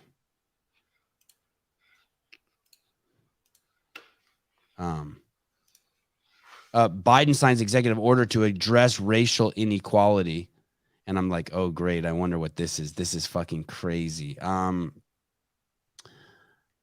So on his first day in office 2 years ago, Biden signed Executive Order 1398, which saw funding go to places like historically black colleges and universities and indigenous tribes. And and new programs to help close racial disparities in job and housing opportunities. Biden also pardoned all federal offenses of simple possession of marijuana. And so whether which said was a step towards racial equality. So whether you think marijuana should be legal or not, he's basically absolving people from some certain crimes they've committed, because people of color can't handle that pressure of those crimes. It's exactly what they did in California. They made it so like stealing under $950, you don't go to jail. Why? Because that's supposed to help those poor melanated people who can't figure out the laws.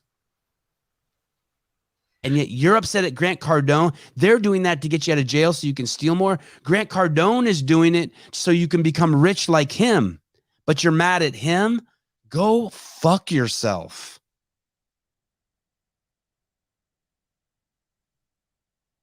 Despite these successes, you think it's been a success lowering you think it's been a success letting criminals out of jail by increasing the amount of money you can steal before it's a crime? Hey, and the truth is this, and we all know this at the end of the day, all that suffers are all the small businesses owned by Asians, blacks, browns, Afghanis, Jews, Chinese people, all because now people can steal from their small businesses. That was my best Chinese, that was like my Chinese immigrant accent. I don't even have one. I should do that.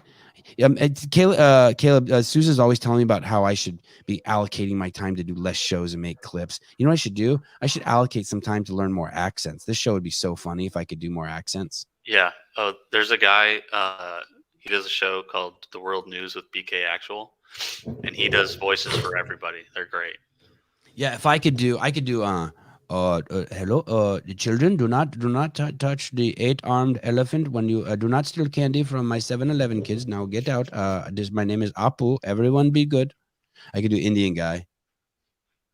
That was good. Thank you. I can't do yours, but I bet you I could go on YouTube and learn some accents. You should try it. That'd be a good allocation of time. I think so. Clips. Fuck you, Sousa. You make clips.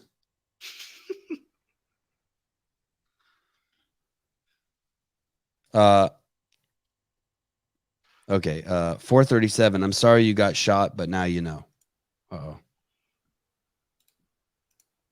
I can't even do Armenian dad. I didn't even know my dad had an accent until my friends told me. They're like, oh, your dad has an accent. He does? Oh, this guy's great. This guy should be president. How the fuck is this guy not president? Do you think that prior infection affects your immunity?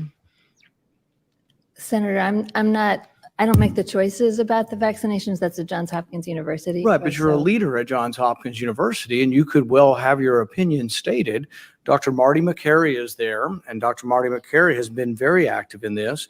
He has looked at the incidence of myocarditis, and he says it's 28 times more likely to get myocarditis from the vaccine than from COVID for a particular cohort of young men. Women it also applies to, but more men than women. I assume you have men and women in your nursing program. This is a big deal, and it might affect. It affects the Marines. It affects everybody else. We finally fixed it with the Marines. We're not making them do it anymore. But the thing is you're learning. We should have questions. And I know sometimes we have to do as we're told, but you're also dean of the school. You have a voice, and we should be curious about things. In Britain, France, Germany, Norway, Sweden, Denmark, they don't have university mandates on this.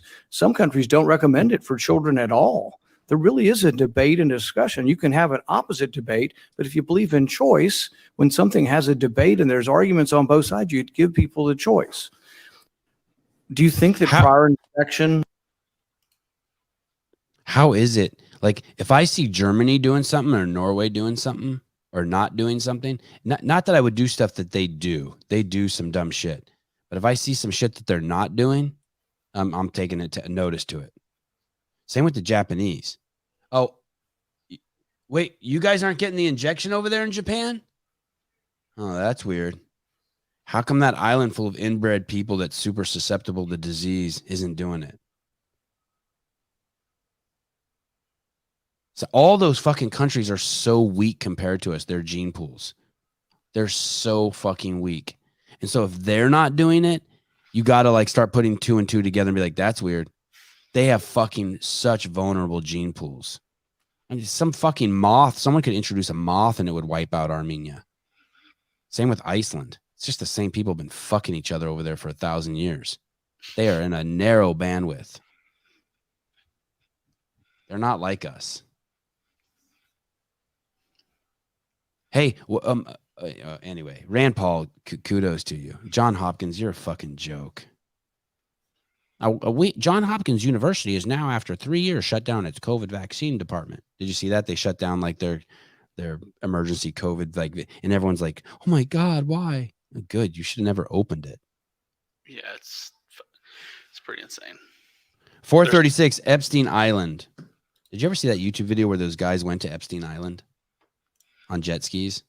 No, I don't think so. It was pretty cool. They're running around on there, 2 dudes.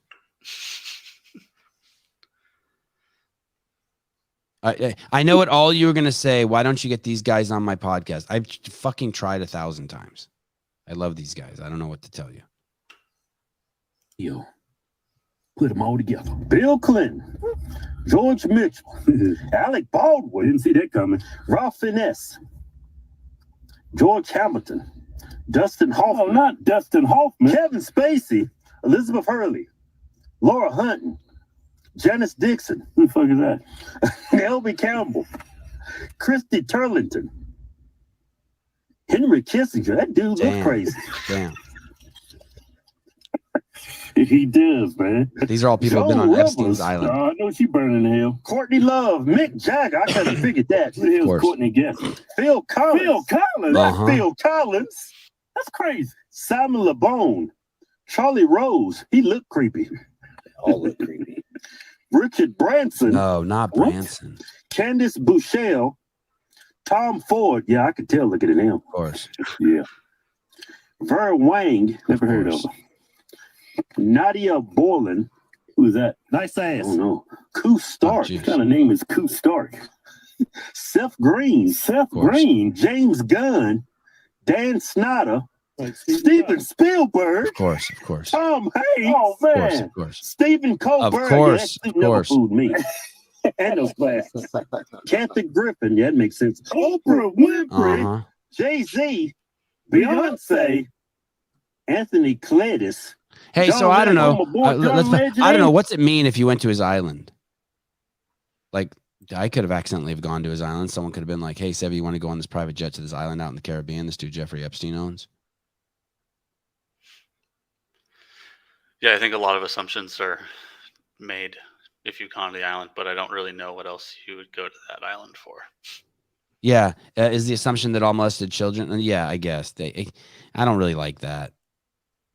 I will tell you this, though. There's a guy on the list named Victor Salva, and you guys have heard his story. You've heard me tell the story about it before. When I was a little kid, he directed a movie, and I was on the set. He ended up getting out of jail. I think he did a year in jail for the story I'm about to tell you. And he ended up making the movie Powder. There he is, right there, that dude. He ended up making that movie Powder. But anyway, this guy was directing a movie, and I was an extra, and I got to spend some time with him every day when I was on the set. He would always call the kids over and spend some time, and he took a liking to me. And I remember one time we were in oh, thank God I was never alone with him. But there was a time where he was looking at some TV screens, watching some clips that had just been shot, and he called me over. Sevan, you want to come look? And I'm like, yeah. And he called my friend Patrick Bozeman over there too. It was actually Patrick's mom that knew about this and somehow got us on the set of this movie. We went there a bunch of days in a row. It was a horror movie about a scary clown. And anyway, and I remember him being over there and telling me, he told me, hey, if you're do you guys jack off in socks? And I'm in the 7th grade, right? I don't even know if I don't know if Rosemary, no, my mom doesn't know. My mom was working. My mom didn't know.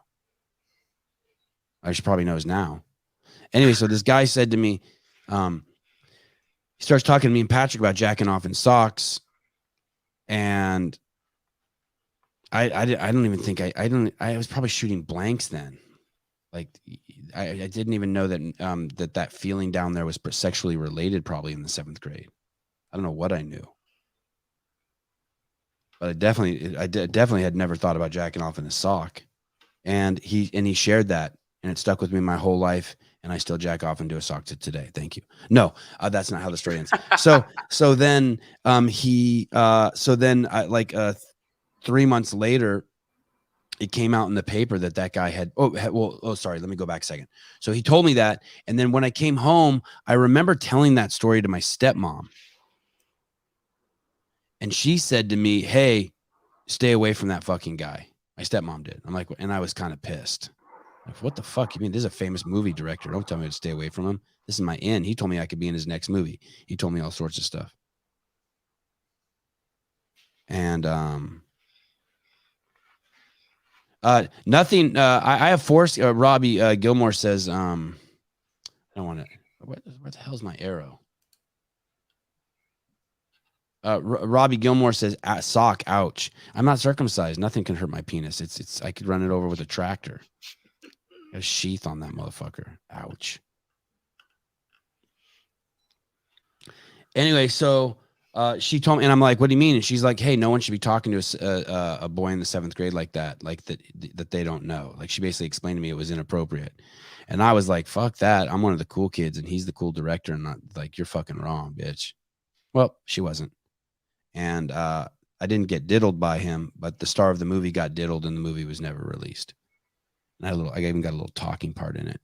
So I never became famous. But... And now here he is on Epstein Island. That's 0 degrees of separation, right? Oh, it's 1 degree of separation from Epstein.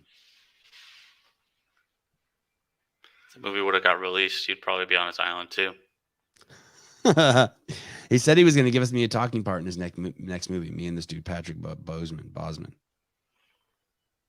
I bet you all those people that I was friends with are crazy tarded libtards now. I bet you no one escaped but me. Sucks. Well, one of my friends found God, so that's cool. But he wasn't his family was really conservative to begin with. That was my best friend. That was Jeff Holman. Am I allowed to just say people's names on here for my past? Sure. Oh, shut it, Craig. You couldn't handle my black cock. He says I couldn't handle his black pills. Watch the movie American Circumcision. Fascinating movie. Good morning, Allison. Good morning. Good to see them. You.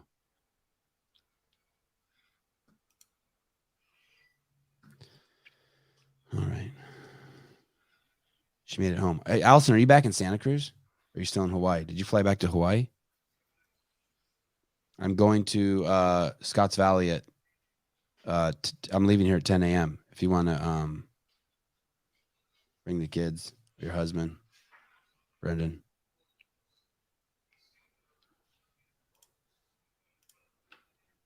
Oh, that's awesome. Welcome back. Okay, 4:34. Get the injection. How are you on time? I'm good for now. Okay.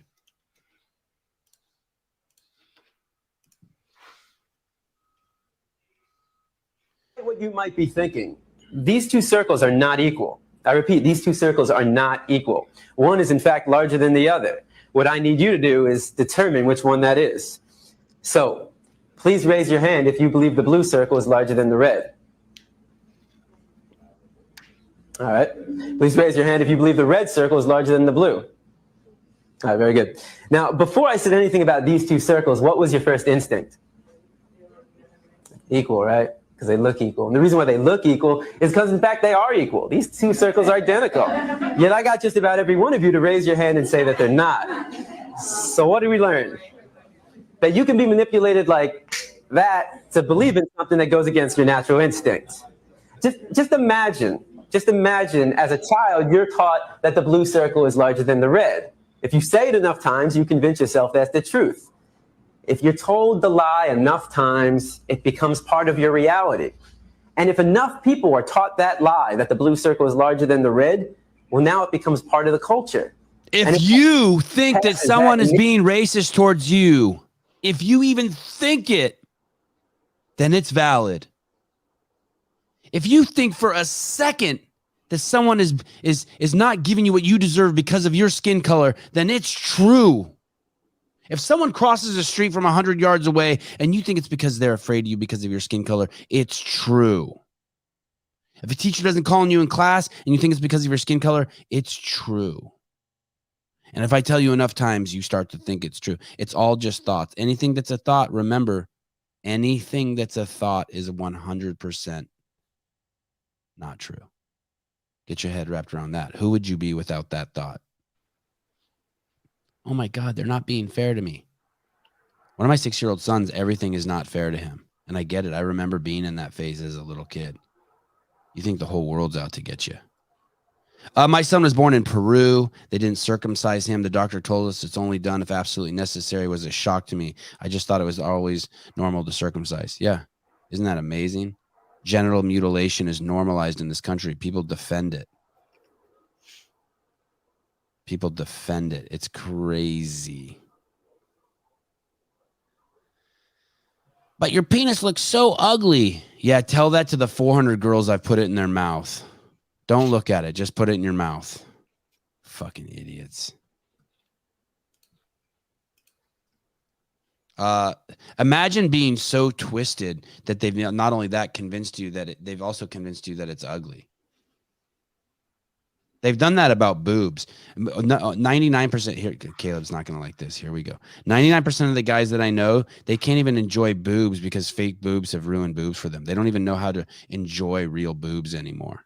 Those big dangly ones, those skinny little banana ones that drip down like they can't even. Those are all great boobs.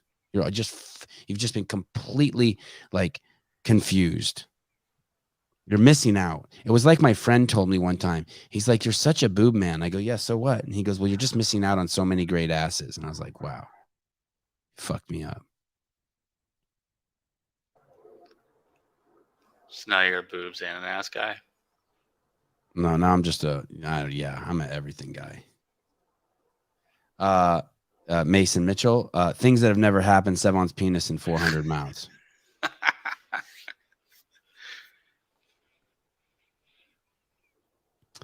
When more of my family, at some point, I'm really going to open the. I have a safe back here with all my good stories in it that I've never let out. It's like where I keep 90% of my stories. I can't wait. You're an ass guy. Yeah. How could you not be an ass guy? Yeah. Bob Jerome. I never met a boob. That's the first time Bob and I have ever agreed on anything. Never met a boob I didn't like. Brandon Waddell. I'm going to need to see all the boobs so I can truly understand. Oh, it's great.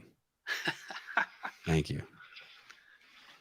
430. But the thing is I understand it. I understand how we're just corrupting our perception on things. We're corrupting. It's like apples. The apples that come from my tree, most people would think that they're just so fucked up. No, those are actually what apples look like, and those are what the good ones look like. And if you just stop worrying, my kids are already like that. They're freaked out if they see fucking like a worm in an apple. No, you just bite out that part and just eat it. And it's probably the best apple. Yeah, mosquito boobs, mosquito apples, they're all good. Look at everyone got all riled up about the boobs. Okay, 432, kids' school. We're just cruising. People to be ignorant with style. They give you the equipment that you need to be a functional ignoramus. American schools do not equip you to deal with things like logic. They don't give you the criteria by which to judge between good and bad in any medium or format. And they prepare you to be a usable victim for a military industrial complex that needs manpower. As long as you're just smart enough to do a job and just dumb enough to swallow what they feed you, you're going to be all right. But if you go beyond that, you're going to have these grave doubts that give you stomach problems, headaches, make you want to go out and do something else. What's the alternative for the parent who would agree with you? Well, remember that the school isn't the only place that a child gets educated. If you realize that the schools are doing damage, and I believe this, I believe that schools do a lot of damage to kids, then you should do what you can at home to help give them something to counteract what's happening to them at school. You mean encourage creativity? Encourage them to read things other than what the school gives them. Encourage them to watch things on television other than cartoons, because I don't believe that television is all bad, and some things that are on are very useful.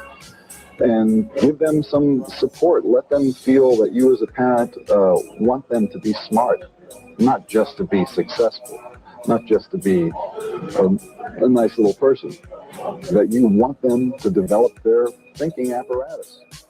Do you know what's crazy about this? So this was the hippies. They understood this about the school, that it was just a brainwashing camp to make you ready for the military apparatus. And yet it's those same people who now defend it and think it's good, even though it's now just the school is just to make you a brain dead idiot to fall in line with the one world agenda. There, I said it. There. That is what's going on, I think. I suspect. Who would I be without that thought? I don't know. I suspect it's all for the one world agenda. Did Biden really sign away our fucking emergency pandemic rights to the WHO? I saw that somewhere. I'm like, that cannot be. I don't know. Let me look into it. All right, it could be something for another show too. He's in Ukraine right now. How weird is that Kamala didn't go to the border when she came to office, and he won't go to Ohio, but he's going to Kiev. It's so weird. It's kind of fucked up.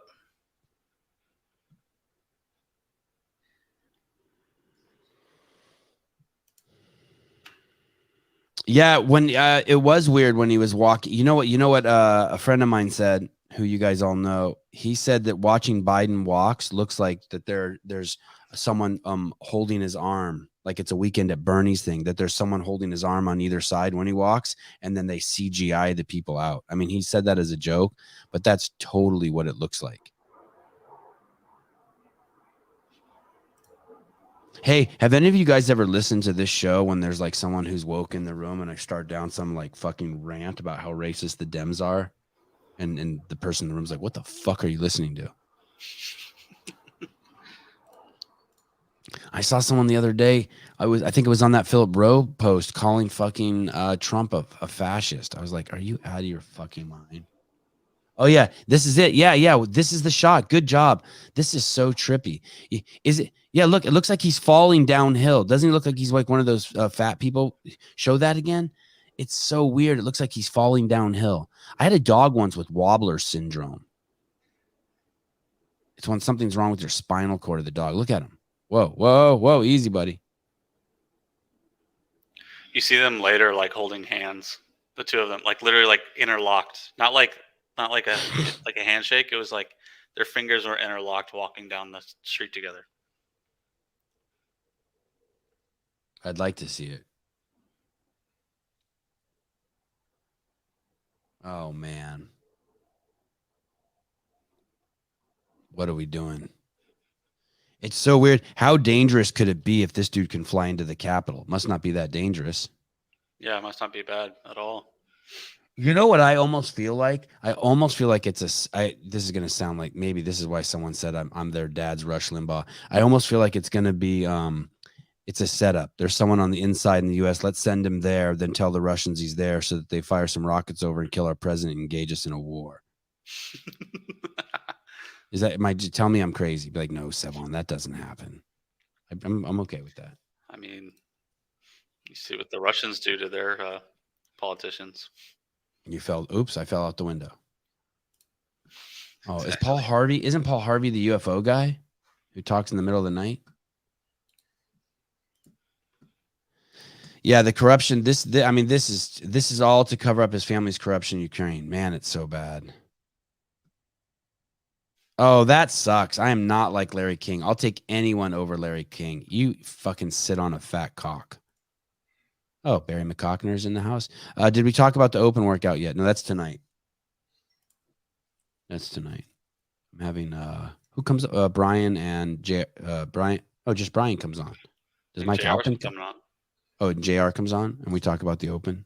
Mm-hmm. I hope they know. I hope they have a bunch of stuff to say, because I don't know what to ask them. Come with your questions. You guys, I'm going to open up the phone line and let people call and ask them questions. My call-in number is down. You mean it's like not working?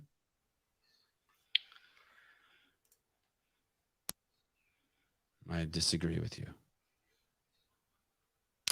But I should always say that my call-in number is down, so that way when people don't call in, still I have something to blame on. How about 4:30? What happens if you give up your? Oh, there we go. Oh no, it's set only to allow Mexicans to call. That's why. I have just the Mexican setting on. Mr. Mendez, do you have your green card? Hey, what's up? Hi. I was the guy who just tried calling in like a minute ago. Oh. So I guess it works now. Yeah. Then maybe Kaysen's right, because I didn't see you trying to call in a minute ago. No. I'm Kaysen. Oh, but you have. Oh, that's weird. Do you know what the name is that it says who you are on my phone? Mendez? Yeah. Oh, that's my father-in-law. I'm on I guess I get good rates through his phone plan. Yeah, I just pay him every month through Cash App. So yeah. I saw my parents' plan. In the system. I'm 50 and all my phones are on someone else's line too. True fact. I feel better. Yeah, don't worry about it. Yeah. No, I saw you guys talking about Biden visiting Ukraine, and I actually grew up in Kyiv, in a small village called Petropobliska Boshegiska. Oh, yes, I've been there. Cool place. Peter and Paul's Cabbage Patch. It's great. But I thought it was really weird that just the timing of the visit, because I think it's the first time an American president has visited in 15 years, and it just so happens to be at the same time as the oil spill, the spill in Ohio. And I was just kind of wondering if you guys thought that was maybe contrived as a distraction. It was like, hey, our president's going over into the war zone, and don't worry about what's going here behind.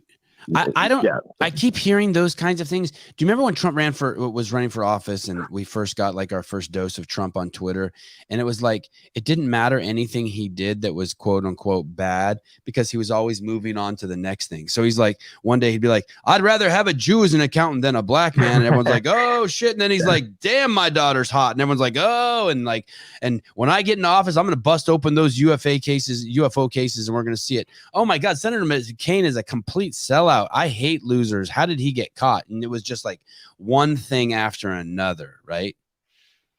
And so I just feel like anytime I hear that, like, hey, it's a distraction for what the next thing that's going on. I feel like, but dude, there's so much shit going on always anyway. I don't know if I can.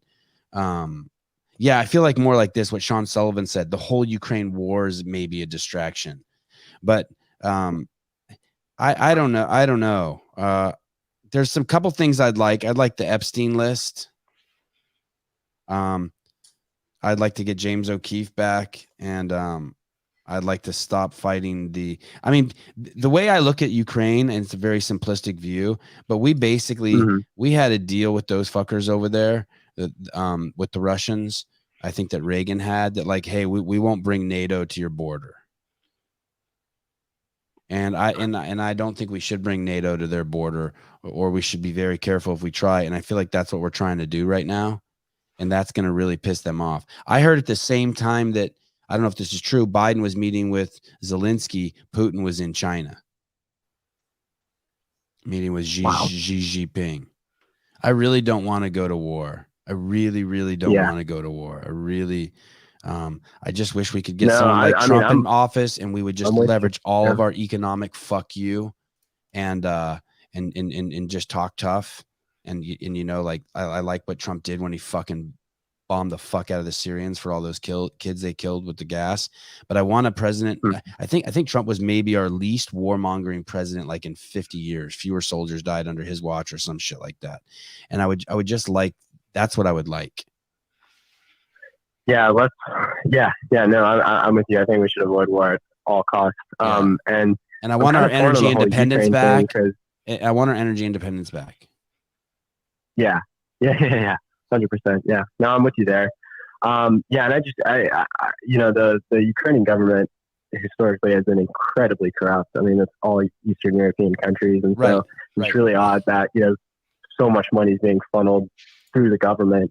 What are we at? We're at like 200 billion. Is that what it is? We sent 200 billion. That's a lot. That's a lot. So I just give direct to friends and stuff. I know not everyone can do that, but yeah, I was just curious kind of your thoughts. So here's the thing, Mason. I hear you. There's a contradiction there. Mason just wrote, I don't like war, but I love Trump bomb Syria. Here's the thing. I don't like braggadocio, but if we have to do some braggadocio, if we have to do some like flexing in order to get some people to, you know,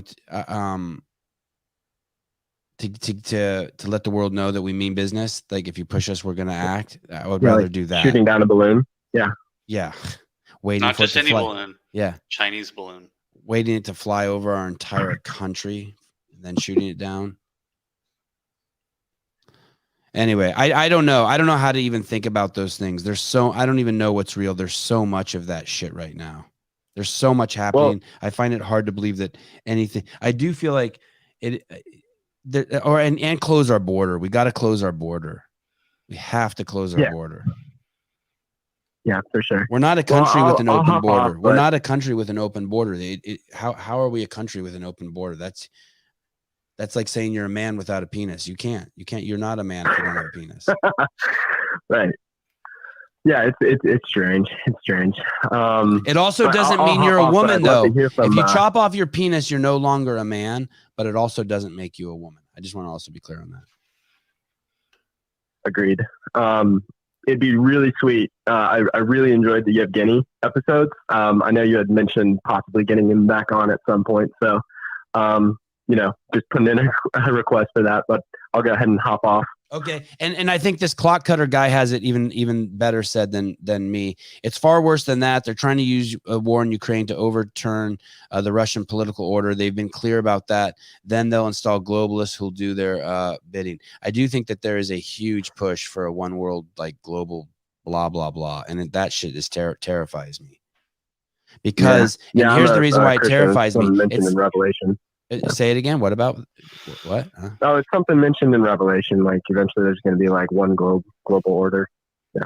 Yeah, that shit sucks because then basically when they say, "Hey, you have to get the shot, or we're turning off your bank account," then they mean it, and they can do it. Then we're all basically there'll be a couple idiots at the top running everything. We'll be fucked. Yep, I've read 1984. Man, it's scary. Yep.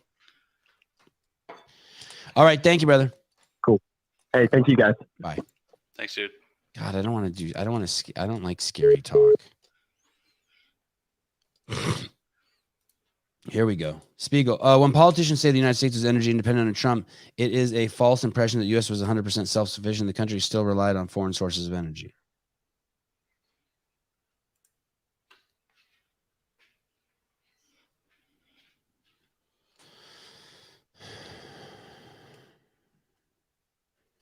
Ronnie Eaton. This isn't a fake name. No, I think we figured that out. He's real. I think these train wrecks, fire spills, etc. happen all the time. It's why and when the media is choosing to highlight those stories. Fair enough. I agree. I think that's a fair assessment.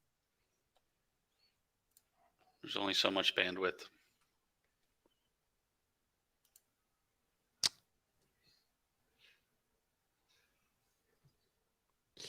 Too many people say Revelations predicted this, but they are full of shit, Trish.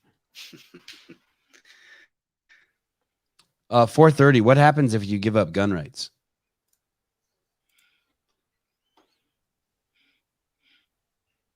This lady's great. It is an impossible thing for British people to understand the Second Amendment and why Americans have guns. But let me tell you, Americans would never allow a gas company to break into their homes and mess with things inside their homes. It's not even possible. Americans look at this and just go, they're incredulous. It's not believable that that could happen because Americans are raised with freedom kind of hardwired into them. They're told it's your God-given right. Your freedom is yours, and your Second Amendment right is yours to defend your freedoms with. And British people are fed this diet of, mass school shootings and weapons are terrible and Piers Morgan's pant. Well,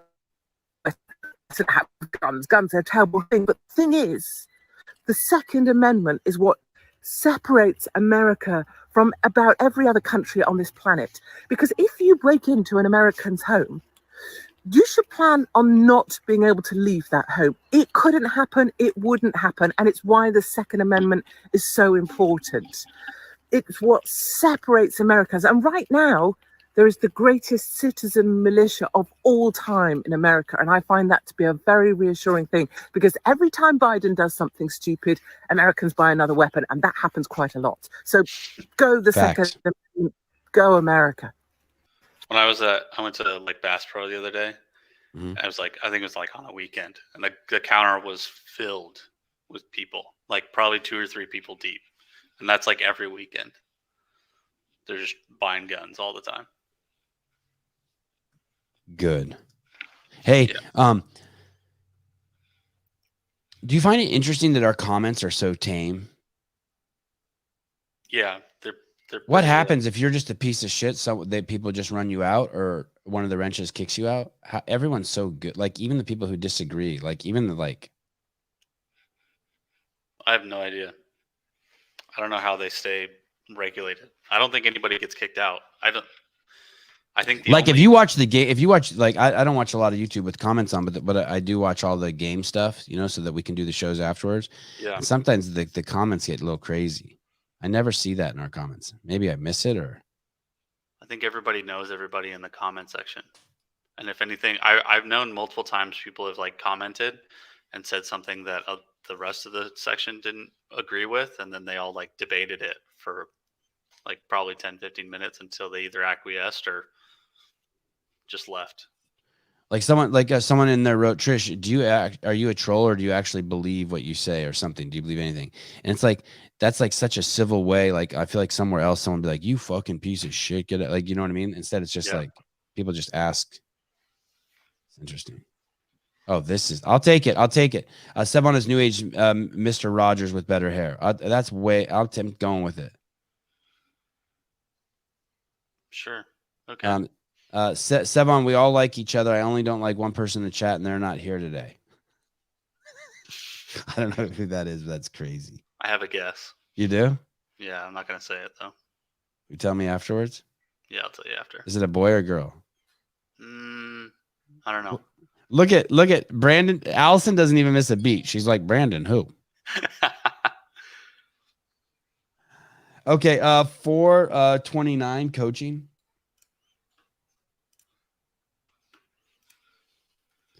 I think I'm going to start my own soap company. Yeah? No, I just made that up. This scroll over. So her or him, is this guy, is Matt Torres dating Danielle Brandon? Keep scrolling. Oh, one more. How is his hair so perfect? Go back to that other one with his hat. His shit is like, oh, there, look at, that's fine. Is that Danielle Brandon in there? It's gotta be. In there. Is she under? What's under? Dude, we can see you're hiding something in your jacket. Does he know we can see 2 sets of legs coming out? I don't know. Probably not.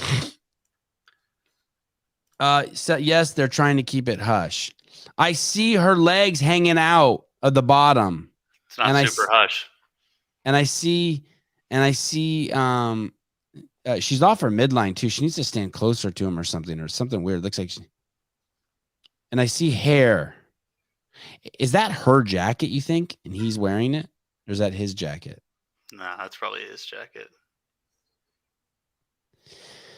Okay, let's go to the next picture. Oh my goodness. Oh, James Sprague, Emma Carey. Is that Fee Sagafi? Mm-hmm.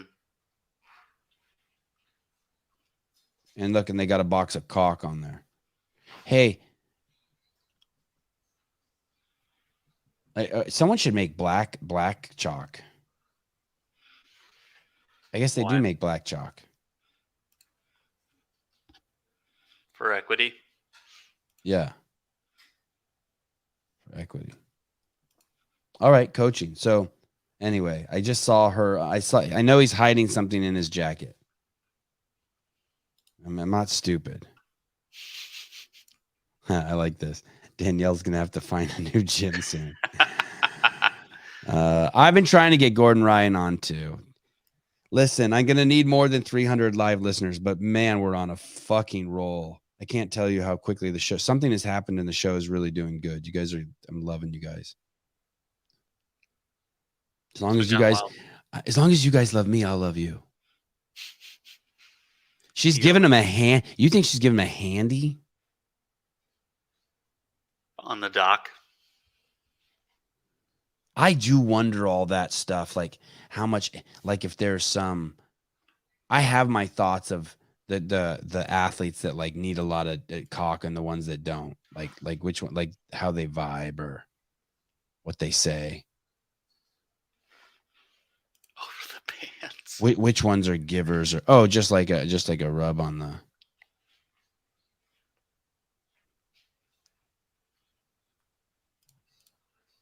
I just think sex is, if you're a professional athlete, just must be a distraction. It has to be cut out of your life. UTEP has all of a sudden started suggesting this show for me. Well, that's good. I know it's like there's some word that we say all the time that now we're getting a pass on or something. Black chalk. God forbid I get chalk all over my arms and face and get. Oh, that would be crazy. This guy is suggesting that if there was black chalk and you got it on your face, you could get canceled for blackface. Wow. Justin Trudeau. The thing is you probably don't want any colored chalk. I'm reading this book right now. It's called, I'm going to finish it today, I bet. It's called The Moth and the Iron Lung. And it's about the confusion of what polio really is. I'm going to get the author on. It's going to be fucking good. It's a fucking rude awakening. But basically, I think it was around the turn of the century, 1900s. There was one of the elements in the story is there was only one way to make green things green, like toys and things like that green. And it's not a big part of the book, but whatever it was that made stuff green, dyed green, like clothing or materials or whatever plastics, it was poisonous. And it was fucking killing people. And that's why, like, if whatever, chalk's just naturally white, right? Like snow's white. Like it's just like they don't make it white. Yeah, then leave it alone. We don't need colored chalk. You're gonna end up putting something poisonous in there. I'm Scott Peterson. I'm the art director over at Lacey Junior College in Pasadena, California. And I wanted you to know that it's important to recognize that black is actually absence of color. Thank you. It's not actually even a color. It has to do with light refraction and other elements of the way the optic nerve sees things. Oh, was it lead? Lead paint and Chinese toys. Why does it have to be Chinese? Dude, the stuff I'm reading in that book is crazy. What were you gonna say? Why, Caleb? Because it's the facts. Oh, right. There is it's crazy some of the stuff I'm learning in this book. They use arsenic and lead and sprayed it all over fucking crops at the turn of the century. Just shitloads of arsenic and lead. And mercury was used as like a primary medicine, giving kids mercury. Oh, fucking, that's why I never trust medicine, man. I'm not saying that just make sure you know what you're doing. Don't trust a fucking doctor. They don't know either. They historically have done so much fucking dumb shit.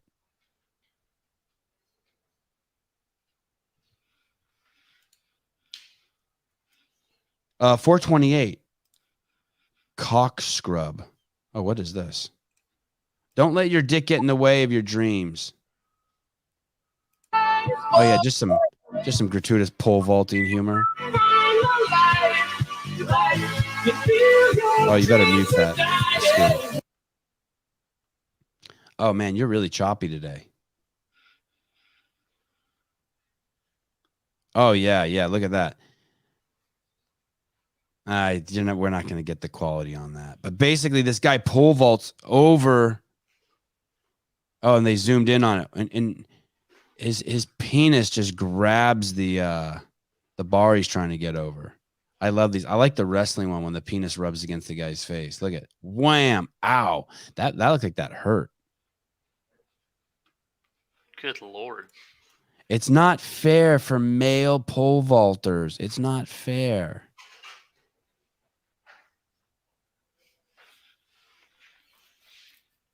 Hey, that's another thing.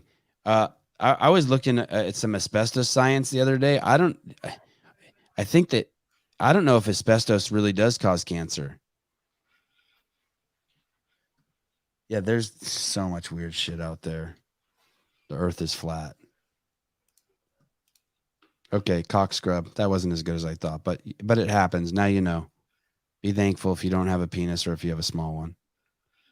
It's tough for us guys, us pole vaulters. Oh, there's another pole vaulting video. Should we try that? 426. This is cool. I don't think I have anyone falling down today because their boobs are enormous. It's disappointing. Oh, this has great audio. Here we go. All season long, going for the state Olympic record, John Flanagan. Oh, my goodness gracious. That pole just went directly up his asshole. And I'm a little concerned because it went really far up there very quickly, which means it's a little loose down there. And we've had our questions about Flanagan. Oh, my fucking God. No state Olympic record for him. And he's... Holy shit, dude.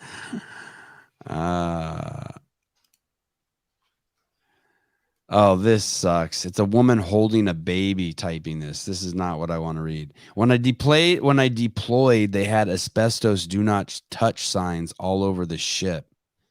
But in 2 deployments, I never actually saw anyone removing the asbestos. Hey, Philip, didn't someone it was one of the speakers at the Broken Science Conference who was talking to us about asbestos, right?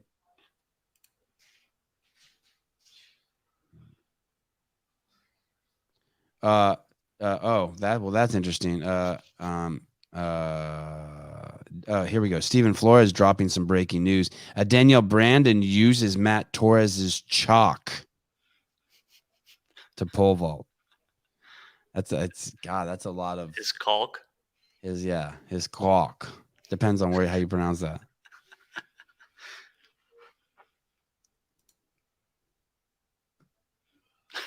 It does. There's got to be a healthy tension between the coach and the athlete, right?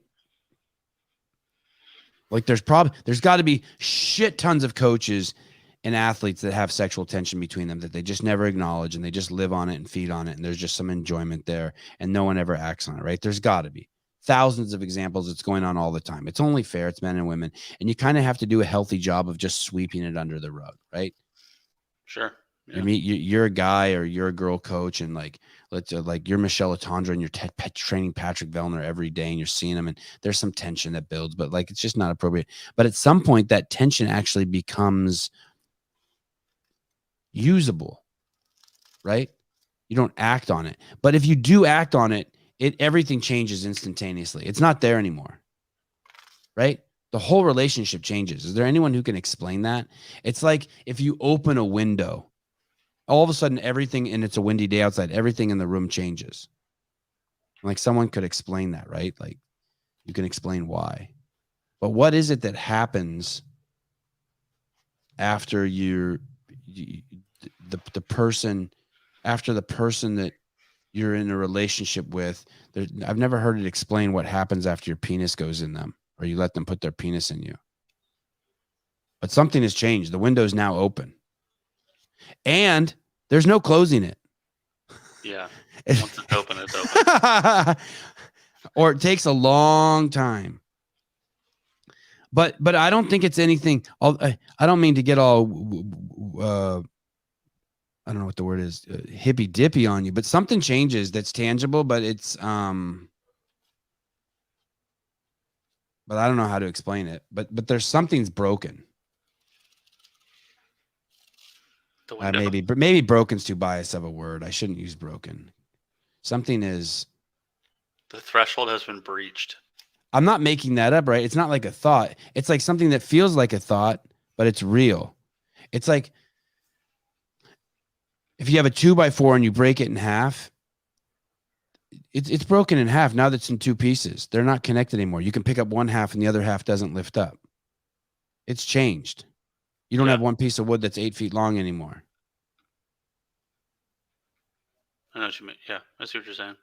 But it's weird because it seems like it's just a thought, like racism. It's just like an insecurity, or you're just making it up. But I think something must happen that's like not that I can't touch. It's weird. I don't know.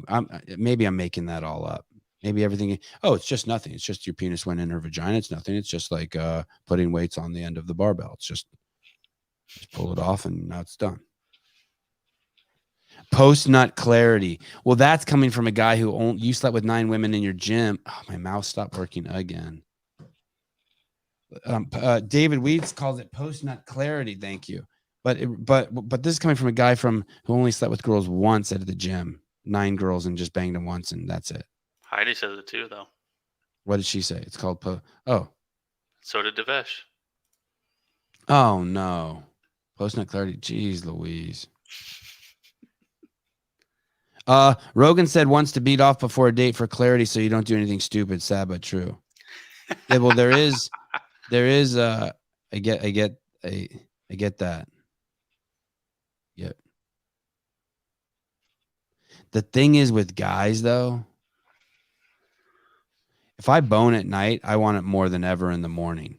It's a slippery slope shooting a gun. That's what happens to people. They're totally fucking anti-gun, and then someone takes them to the shooting range, and they're like all excited about it now. Who was it? There was some games athlete who we had on who was like that. Oh, Jacob Hebner was anti-gun. He's a fucking poster child for blowing shit up. It's weird how that works. Oh, what is it? The women that make it complicated? I don't know. I don't think it's the women.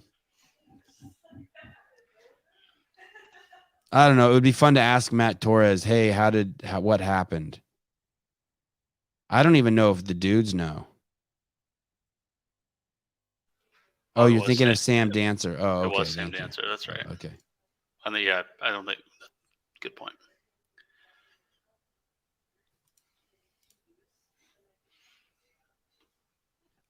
Real media 427. Real media is like real doctors. It's code for I can't think for myself, and I push the fascist narrative. Oh, this is going to be fun. My school apologizes. Oh, this is nuts. New York City school apologizes after students were served chicken, waffles, and watermelon for Black History Month. I'm sorry. Why did they apologize? How does someone intellectually explain that apology?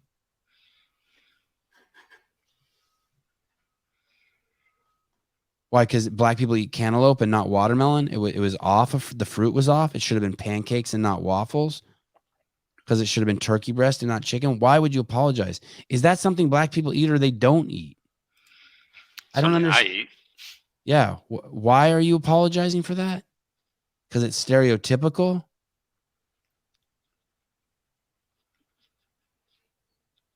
Do you mean you? God, this is more of just stupidity. If it was Chinese History Month, would it be okay if they served fried rice? It would be, right? Probably.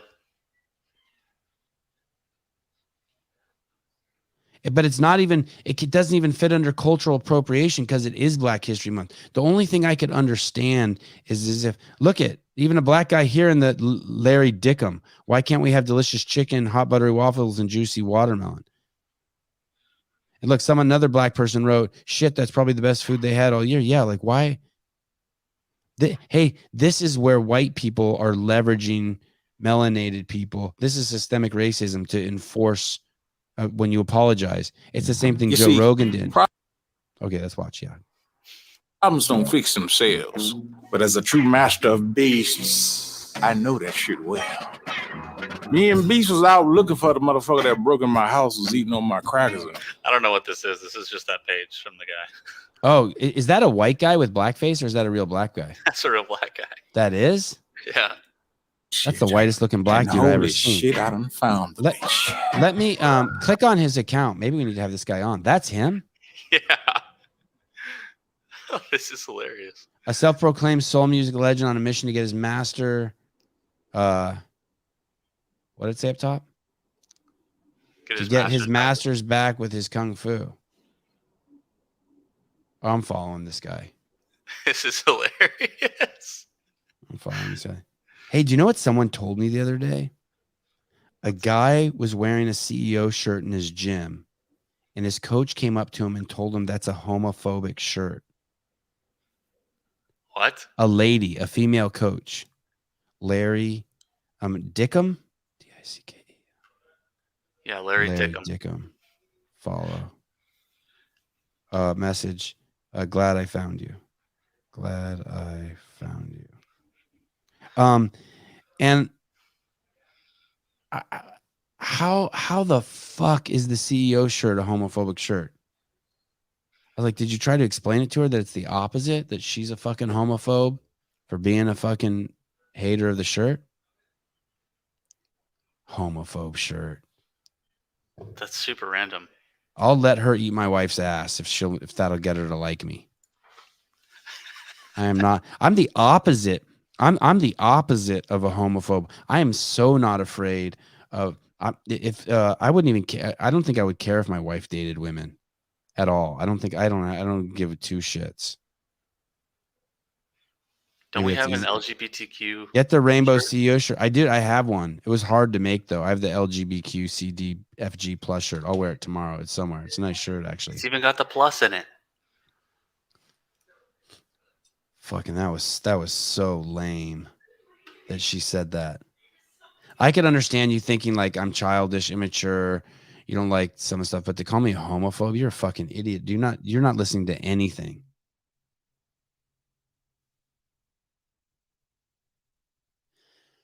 What does that word mean again? Homophobe. It means I'm afraid of gay people. I'm afraid of spiders. Homophobe. Person with a dislike or prejudice against gay people. I'm prejudiced against them. I know, like the same way I'm prejudiced against straight people. If I even know what prejudice means. But there's absolutely no dislike. I like black people. I like gay people. I've already said that if I could live in a neighborhood with just fucking homos, with just gay men, I'd take it. It'd be so fucking easy. Everything would be clean. There'd be no fucking crime. I could walk outside and get my mail, my mailbox, and my dick hanging out, and someone would be like, "Yo, good to see you. Nice dong." Totally fucking and I think then straight people, then lesbian women, but that's not because I don't like them. It's just because I'm not afraid of them. I just have prejudices of how I think they behave. I think lesbians are probably a little more high maintenance.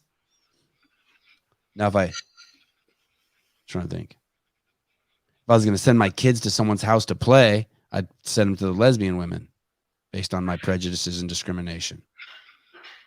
Because then there's no dudes over there to diddle them.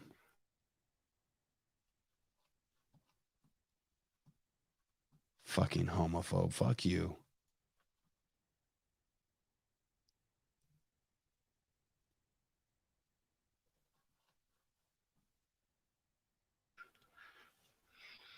What did I miss? Heidi keeps complaining that my wife's still doing dishes. Oh, she can hear them? I guess. I'm going to make swallowing sounds. I meant to get you know what, Caleb, we need to do? What's that? We need to do a lot of things. We need to get you a bigger screen, and we need to get you one of these Rode soundboards where you can load sounds into it. Oh yeah, that'd be cool. Yeah, you need a swallowing sound for every time we read that would be the next level for the show. Every time we read a Heidi comment, you push a button and it's like a swallowing sound because she hates that, right? Right. And then like if there's like some someone who's like melanated in the comments, we have like a Sanford and Son audio track we play every time we read their comments. Or like Devesh Maharaj, we should have like some Indian music, like you know what I mean? Yes, Or that'd different be like perfect. ethnic just sounds, just places to organize people, categorize them with audio cues. That'd be perfect. She just hates the sound of it. Let's not get carried away and make any like huge rash assumptions. She hates swallowing? ? Oh, there we go. I would lovely belly dancing music every time he read mine. Yeah, that'd be great. Like with those little. Yeah, nice. Yeah, asshole. You asshole. Waddle. You huge asshole. And now everyone wants a. Can I have a cucaracha song? Yeah. Allison, it would be. No, Heidi. Allison is this one.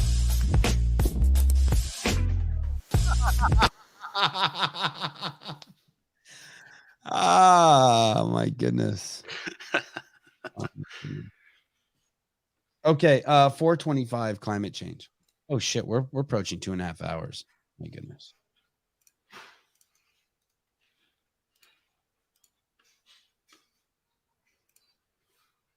Happening. Oh. You get an Oregon Trail card. You go in and you buy bottled water. You go out to the parking lot and you dump it on the ground. Then you take your empty bottles, you take them into the store immediately to redeem for 10 cents a piece. Then you buy drugs. Here's Okay, so this is in Portland, and you get the water for free, and then you dump the water out just right on the cement there, and age the cement, and then you take the bottles back in and get some change, and this is the city. And here's what's crazy: like, imagine just if all of that shit was put a stop to, how much that would help climate change. And guess who supports all of this behavior? Do you think Republicans or Democrats want to give out free water and let it be dumped out like that and traded for drugs? I just want to meet one Republican who thinks that that's okay. But I know every Democrat thinks that's okay. Well, Sevan, it's a complicated issue with certain mental health components that need to be handled with no, shut the fuck up. Stop giving away free water.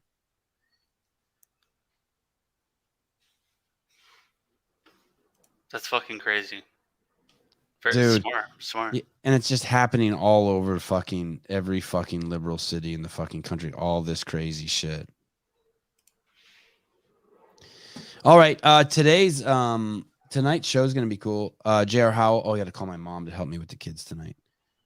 J.R. Howell and I want to call my mom right now and just see what happens. Let's see. I've never done this. She won't like this, by the way. She's told me she won't come on the show. Rosemary.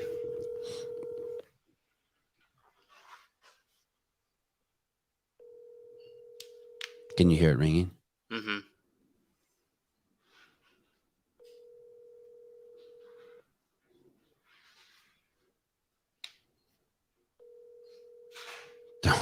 Hey, Jim, eat a dick. He said, don't call Rosemary. She's in the shower. All right. You know, the truth is she's probably at Annie Sakamoto's gym, CrossFit Santa Cruz. She goes there in the mornings. Oh, maybe she is watching, and that's why she's not answering. That is also a smart lady. Yeah, that could be it. I went to her house last night for dinner. I should do that more. She invites me over there all the time for dinner, and I always make her come over here, but I had a blast actually. Oh, did you see Josh Bridges is scheduled? No, what? Yeah. I think Josh Bridges is coming on Friday. No shit. Yeah. You see him in the calendar? Saturday. Oh, Saturday. I'm pretty excited. I haven't talked to him in a long time. I haven't even talked to him on the phone. That is super exciting. I actually sent him a text about a month or two ago. No, a week ago, 2 weeks ago. I sent him a text and I said, hey, I sent Scott Stalling. Scott Stalling is a golfer who's been on the show, and he was in Arizona, and I saw him on TV with Greg, and Greg and I were watching him hit a golf ball. And I sent a picture of Greg watching it to Scott, and it went to a green account, which made me think that like Scott had changed his phone or something. And I told Josh, I said, tell your friend Scott Stalling, ask him if he changed his phone number, or if he could text me so I can get his number. And I think Josh texts back, who is this? So then I said, hey, can you come on the show? As soon as someone plays hard to get with me, I'm like, oh, okay, time to get them on the show. Whose arm? Fikowski's arm? I heard Fikowski hurt his arm. Can we please ask about his arm? No one will ask the obvious question. Bridges?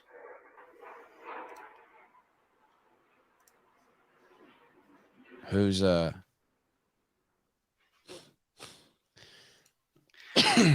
right. Climate change. Well, now you know the problem. It's because they're giving away free water bottles in liberal cities and dumping it out.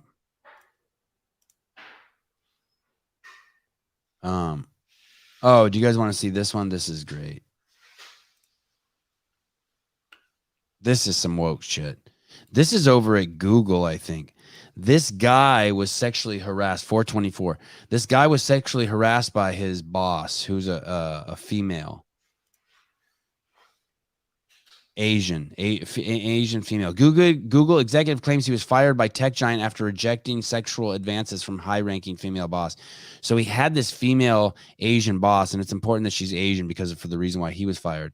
And he's a white dude, and she had touched him like on his stomach and was like, "Oh, I like your six-pack," and was basically making moves at him, right?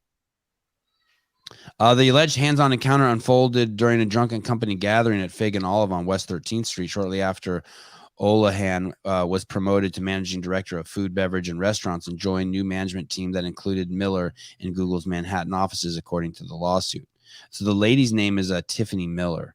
So she must be married to like a white dude herself. Oh, that's the guy, yeah. Ryan Olahan. Anyway, so she felt him up. I've been felt up. Our HR lady at CrossFit. Have you guys ever told you about the HR lady at CrossFit when I worked there? I think so. I feel like I have. She hugged pelvis to pelvis.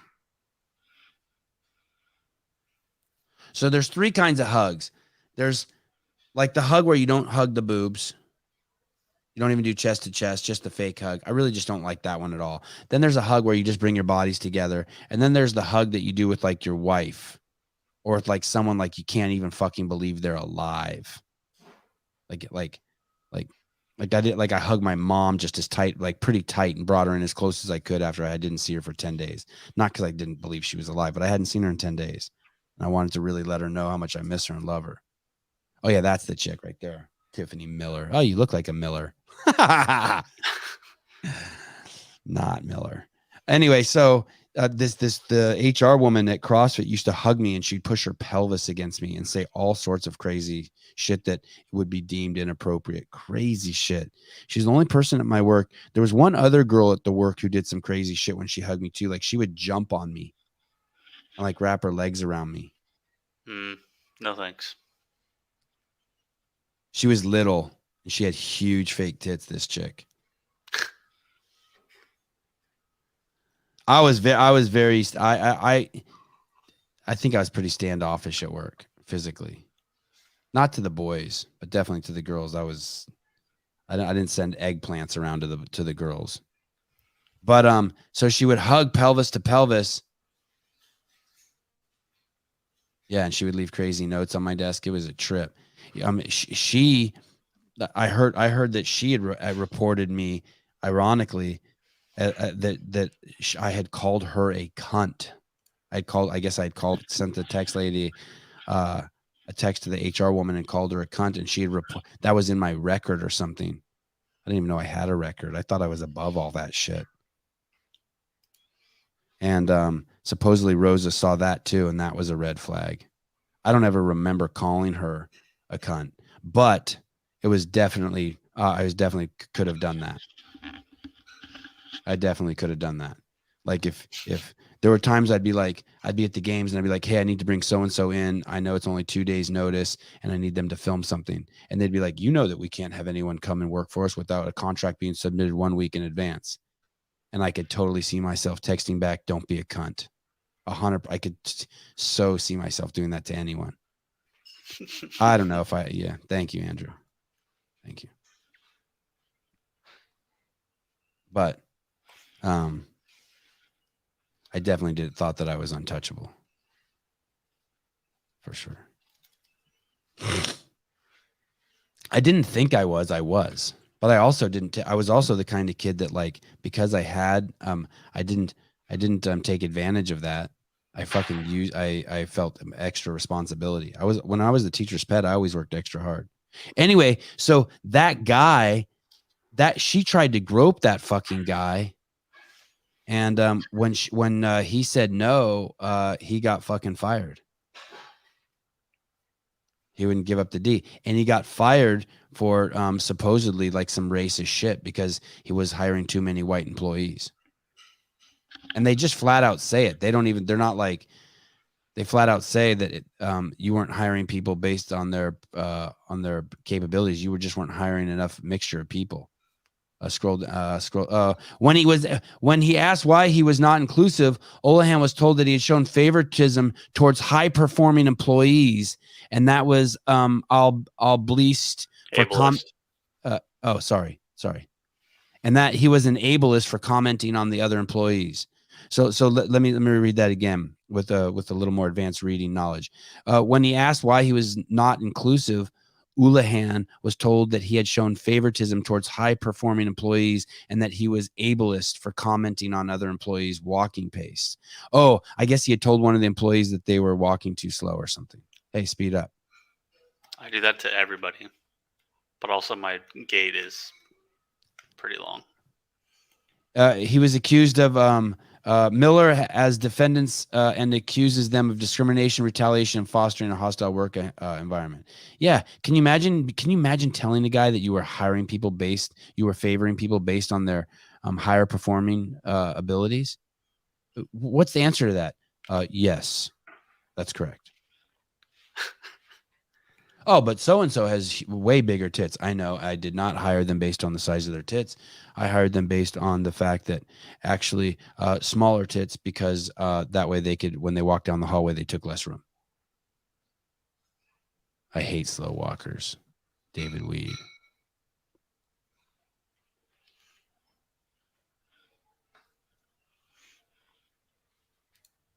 What's up, good-looking people?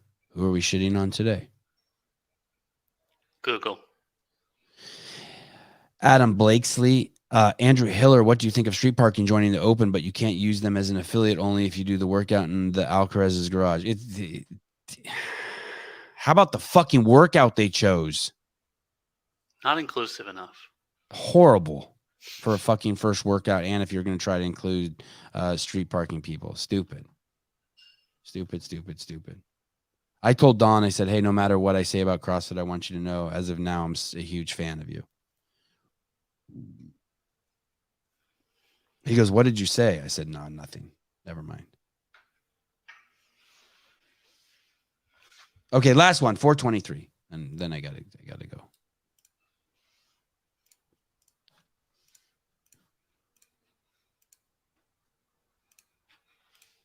Hiller, I loved how Ariel chimed in on your video. What video?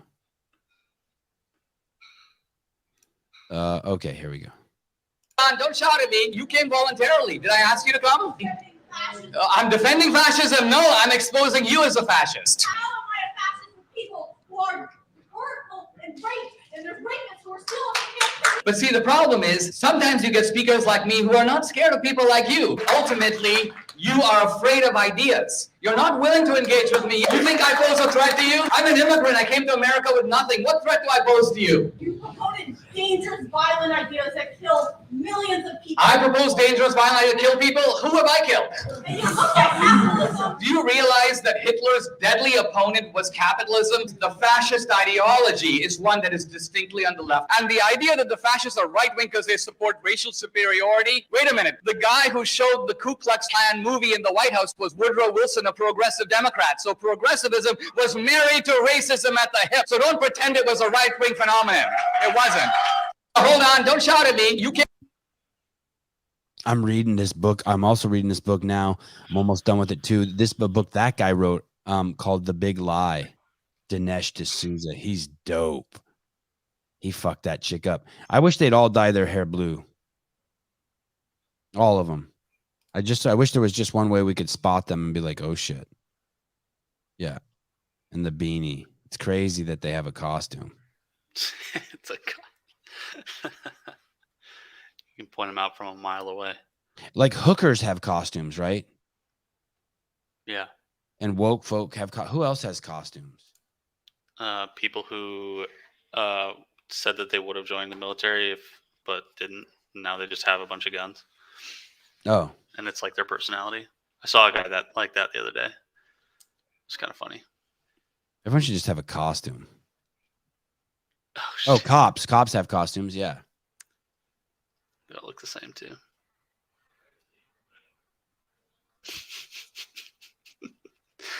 Oh, damn it. Hey, have any parents come out and like defended their sons for being in girls' locker rooms watching girls dress? Like any I want to see like some mom defend that stance for her boy. Ah, well, my boy should be allowed to go into the uniforms.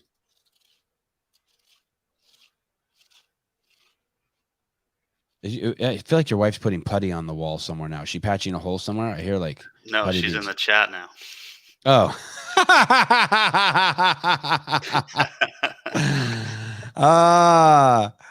No, that's a nice dress. That's a great photo of her. Holy shit, that's a great photo. I think my mom took it. Is your mom a photographer? Or she just like lucky eye? Oh, she is. Yeah. Yeah, that's a great picture. Oh, she's gluing dishes back together. I know, doesn't it? I hear like some scraping, like she's about there, like just putting like putty on a wall, like patching a hole up or something somewhere. Probably. All right. Hookers used to have costumes until the sorority chicks appropriated them in the late 90s. All right. Now they're wearing for Halloween and their daily dress. Okay. I will see you guys tonight at 7 p.m. Pacific Standard Time. J.R. Howell, Brian Friend. We will be doing our Trolling the Leaderboard segment. And then tomorrow morning, I don't even want to do guests anymore. Fuck guests. Oh, tomorrow we have a live call show. Oh, we had a Seema Malhotra scheduled, but then we had to move him. Then we have Josh Shakespeare. Who's Josh Shakespeare? He's a comedian.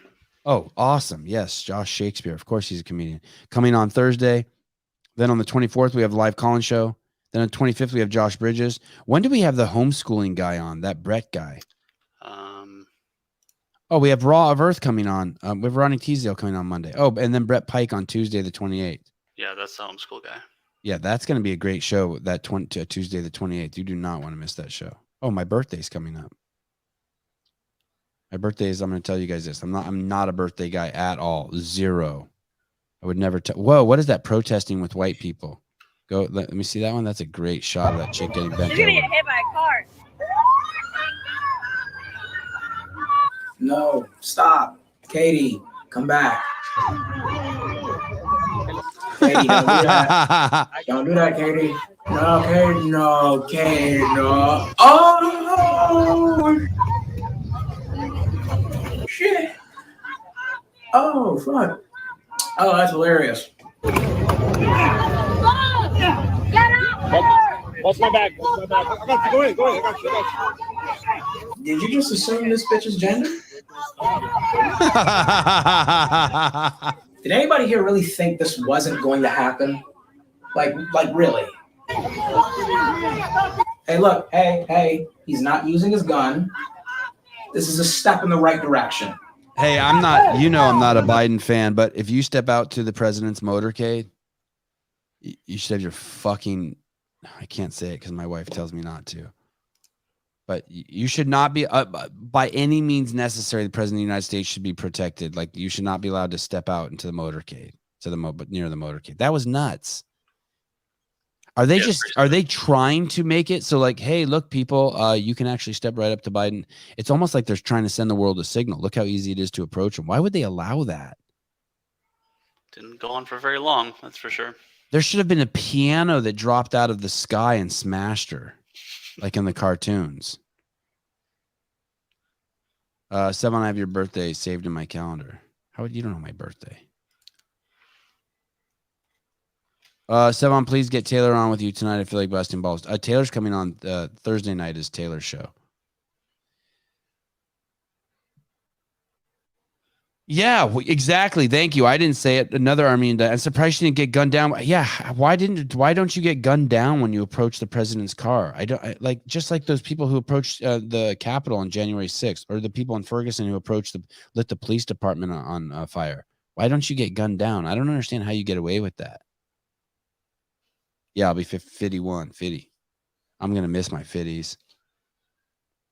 I'm going to miss saying 50. I was trying to say city the other day. It doesn't work. City. No, do not. Oh, I saw the skateboard you got me somewhere.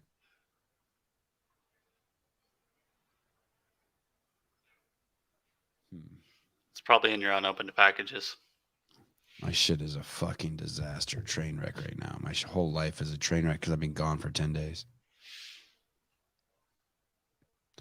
I don't know any Armenian CrossFit athletes. Sevan, you should have an Armenian CF athlete. There aren't any. There's not one good enough to be on the show. Do they even have gyms in Armenia?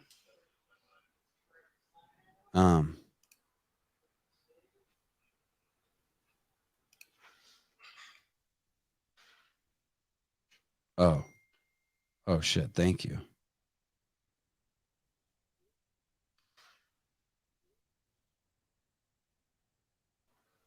Oh shit. I don't do Apple Cash. How do I get that?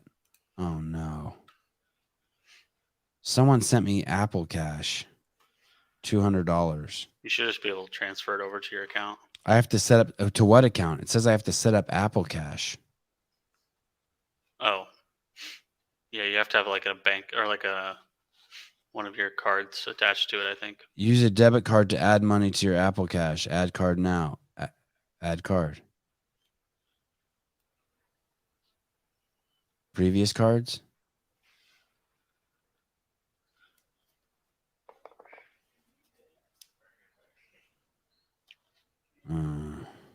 Just make sure you read off your credit card number and the CCA on the back. Oh, fuck. I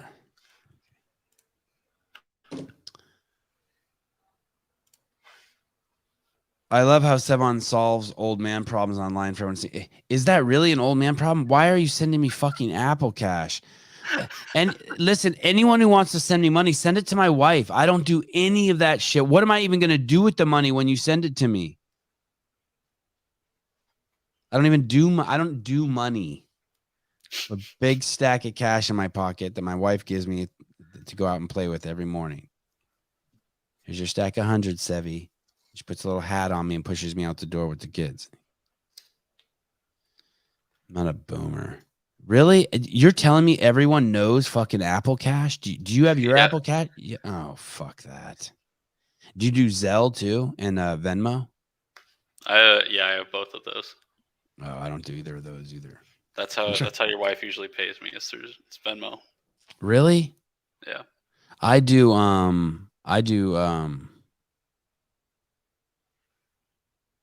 just money. Cash money. Yeah, and actually when I went skiing when I went to that place Woodward in Tahoe in Truckee with my kids, that whole resort didn't accept cash. I don't have Apple Cash. Thank you. Yeah, it's fucking tarded. All I have is Western Union. Now you're being a dick. I did PayPal with the Liver King. The reason why Sevan defends the Liver King is because he gave him money one time. The Liver King gave me money through PayPal, and it was fucking crazy because they took such a huge amount of it. You also couldn't like access it for a while, because you didn't have a license or something. Yeah, you needed a driver's license. I didn't have one of those. Who the fuck had a driver's license during the pandemic? I definitely didn't. I'll tell you what's like old people stuff. My parents were like, "You can't drive without a license." Well, the fuck, I can't. I drive I drive where the fuck I want. When I was deployed, I got pulled over one time, and they're like, "Where's your license?" I'm like, "I don't have one." Oh, really? In Jordan, that happened? Yeah. Oh, that's awesome. They're like, "Give me your license." I'm like, I don't have anything. Like, I don't know what to tell you. Did you even have a military ID? Yeah, I like gave him my ID, and he's like, "No license," and I was like, "I don't have one of those." That's awesome. Hey, and then you needed you needed like a social security. In order to get my license, I needed like something else, and to get that, I needed something else, and I just couldn't get it, so I just didn't have a license for a couple of years. Were you drunk? That's a good question. Were you drunk? No. Mike, you asshole. That is not what happened. Listen, I knew them before he was the fucking Liver King. I knew him, and I tried to get him on my Meet the Parents podcast because he saved his fucking kids from autoimmune disease by changing the diet of the entire family. And then we became friends, and he said he wouldn't come on the podcast because he was too shy and he was a horrible speaker.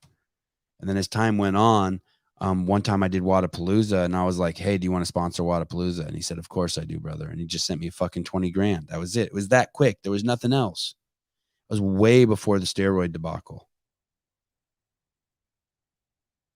And how much do you think Nicholas Joyelle? I love that Hiller brought this up. My stance on Nicholas Joyelle and Phil Toon is the exact same as Liver King.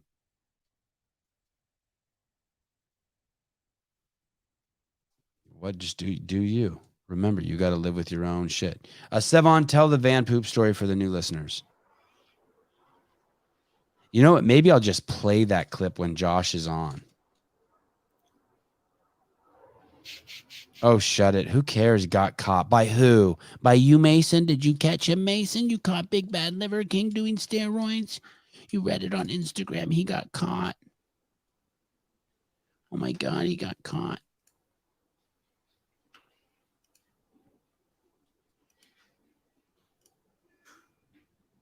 I took a shit in the van once in an emergency situation. It was an emergency. And there was a toilet back there, one of those $20 toilets that my kids pee and shit in. We were at the skate park. It was weird. I had like one of those nasty, like toxic poops. Do you know what a toxic poop is? It smells like burning plastic. I haven't had one in years. I used to have them maybe once a year. Now I haven't had, since I started fasting, I don't have them anymore. Just kind of flushes everything out. I guess when I first started regular fasting, I would have those toxic poops. You poop and it doesn't even smell like poop. It doesn't smell organic. It doesn't smell like shit. It smells like I'm a robot and like I shit out some of like my wiring. like It's something you could like light on fire if you. Yeah. You ever have a neighbor who's burning something and like they have a party at their house and they have a fire and then like you're next door and you're like, fuck, someone just threw a bag of paper plates in the fire and like the smell comes over into your yard. Right. Yeah. Or styrofoam plates. It was like that. And so, and it was one of those, and it's almost like, it's like a weird kind of like a gelatinous poop. It's weird. Maybe I had it more than once a year. Maybe once every 3 months one would happen. And then once I started fasting, I never have those anymore. It's weird. It's interesting. But anyway, it was one of those situations, and I don't know what I had eaten, but it needed to come out. And that's it. That's all I'm going to tell you. And the kids were in the car, and the doors were closed, and we were in the van. Gelatinous. Yeah, gelatinous. That's fucked up. If you take a course of antibiotics, it will wreck your poops. Yeah, it's called C. diff, Trish. It wasn't Abby. It wasn't. What is it? What is it's what's called what? It's called C. diff. But you have to take a bunch of antibiotics for you to get it. The Avi and the Avi. It wasn't. It was Ari was wearing the Batman mask. Ari had a.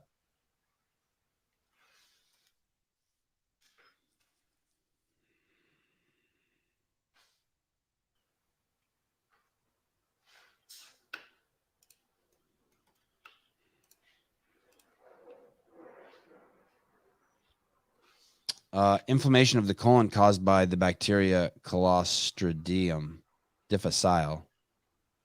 Clostridium difficile colitis results from the disruption of normal healthy bacteria in the colon, often from antibiotics.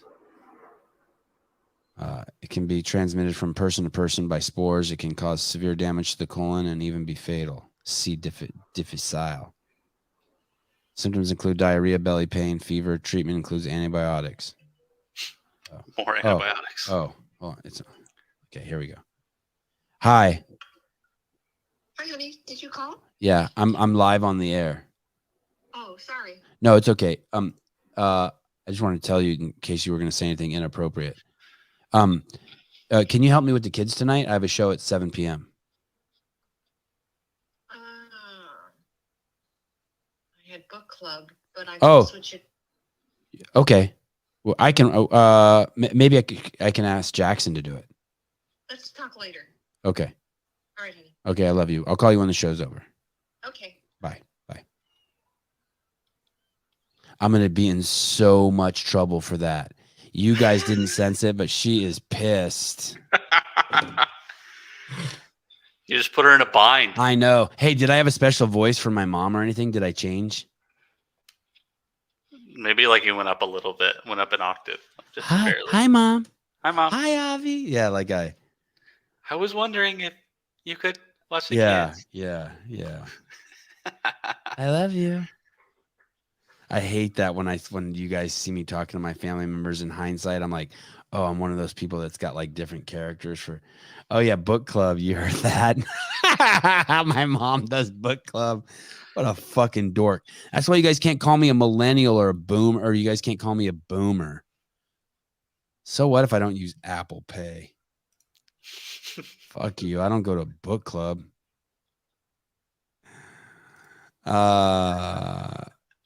Yeah. Let's talk later. That's mom saying I'm gonna fuck your shit up later, honey. I know it is. She's gonna tell me, I'm not joking. She's gonna tell me, don't do that again, okay? I don't want to be on the show. You know that. She's gonna tell me that. I'm gonna get talked to. All right. What we learned today that this show is better than Stern, and that tonight we're having Brian Friend and Jer Howell on to talk about open week 2 and I guess week 1 and stuff like that. All right, Caleb, thank you. No problem. This turned into a 3-hour show. Bye-bye.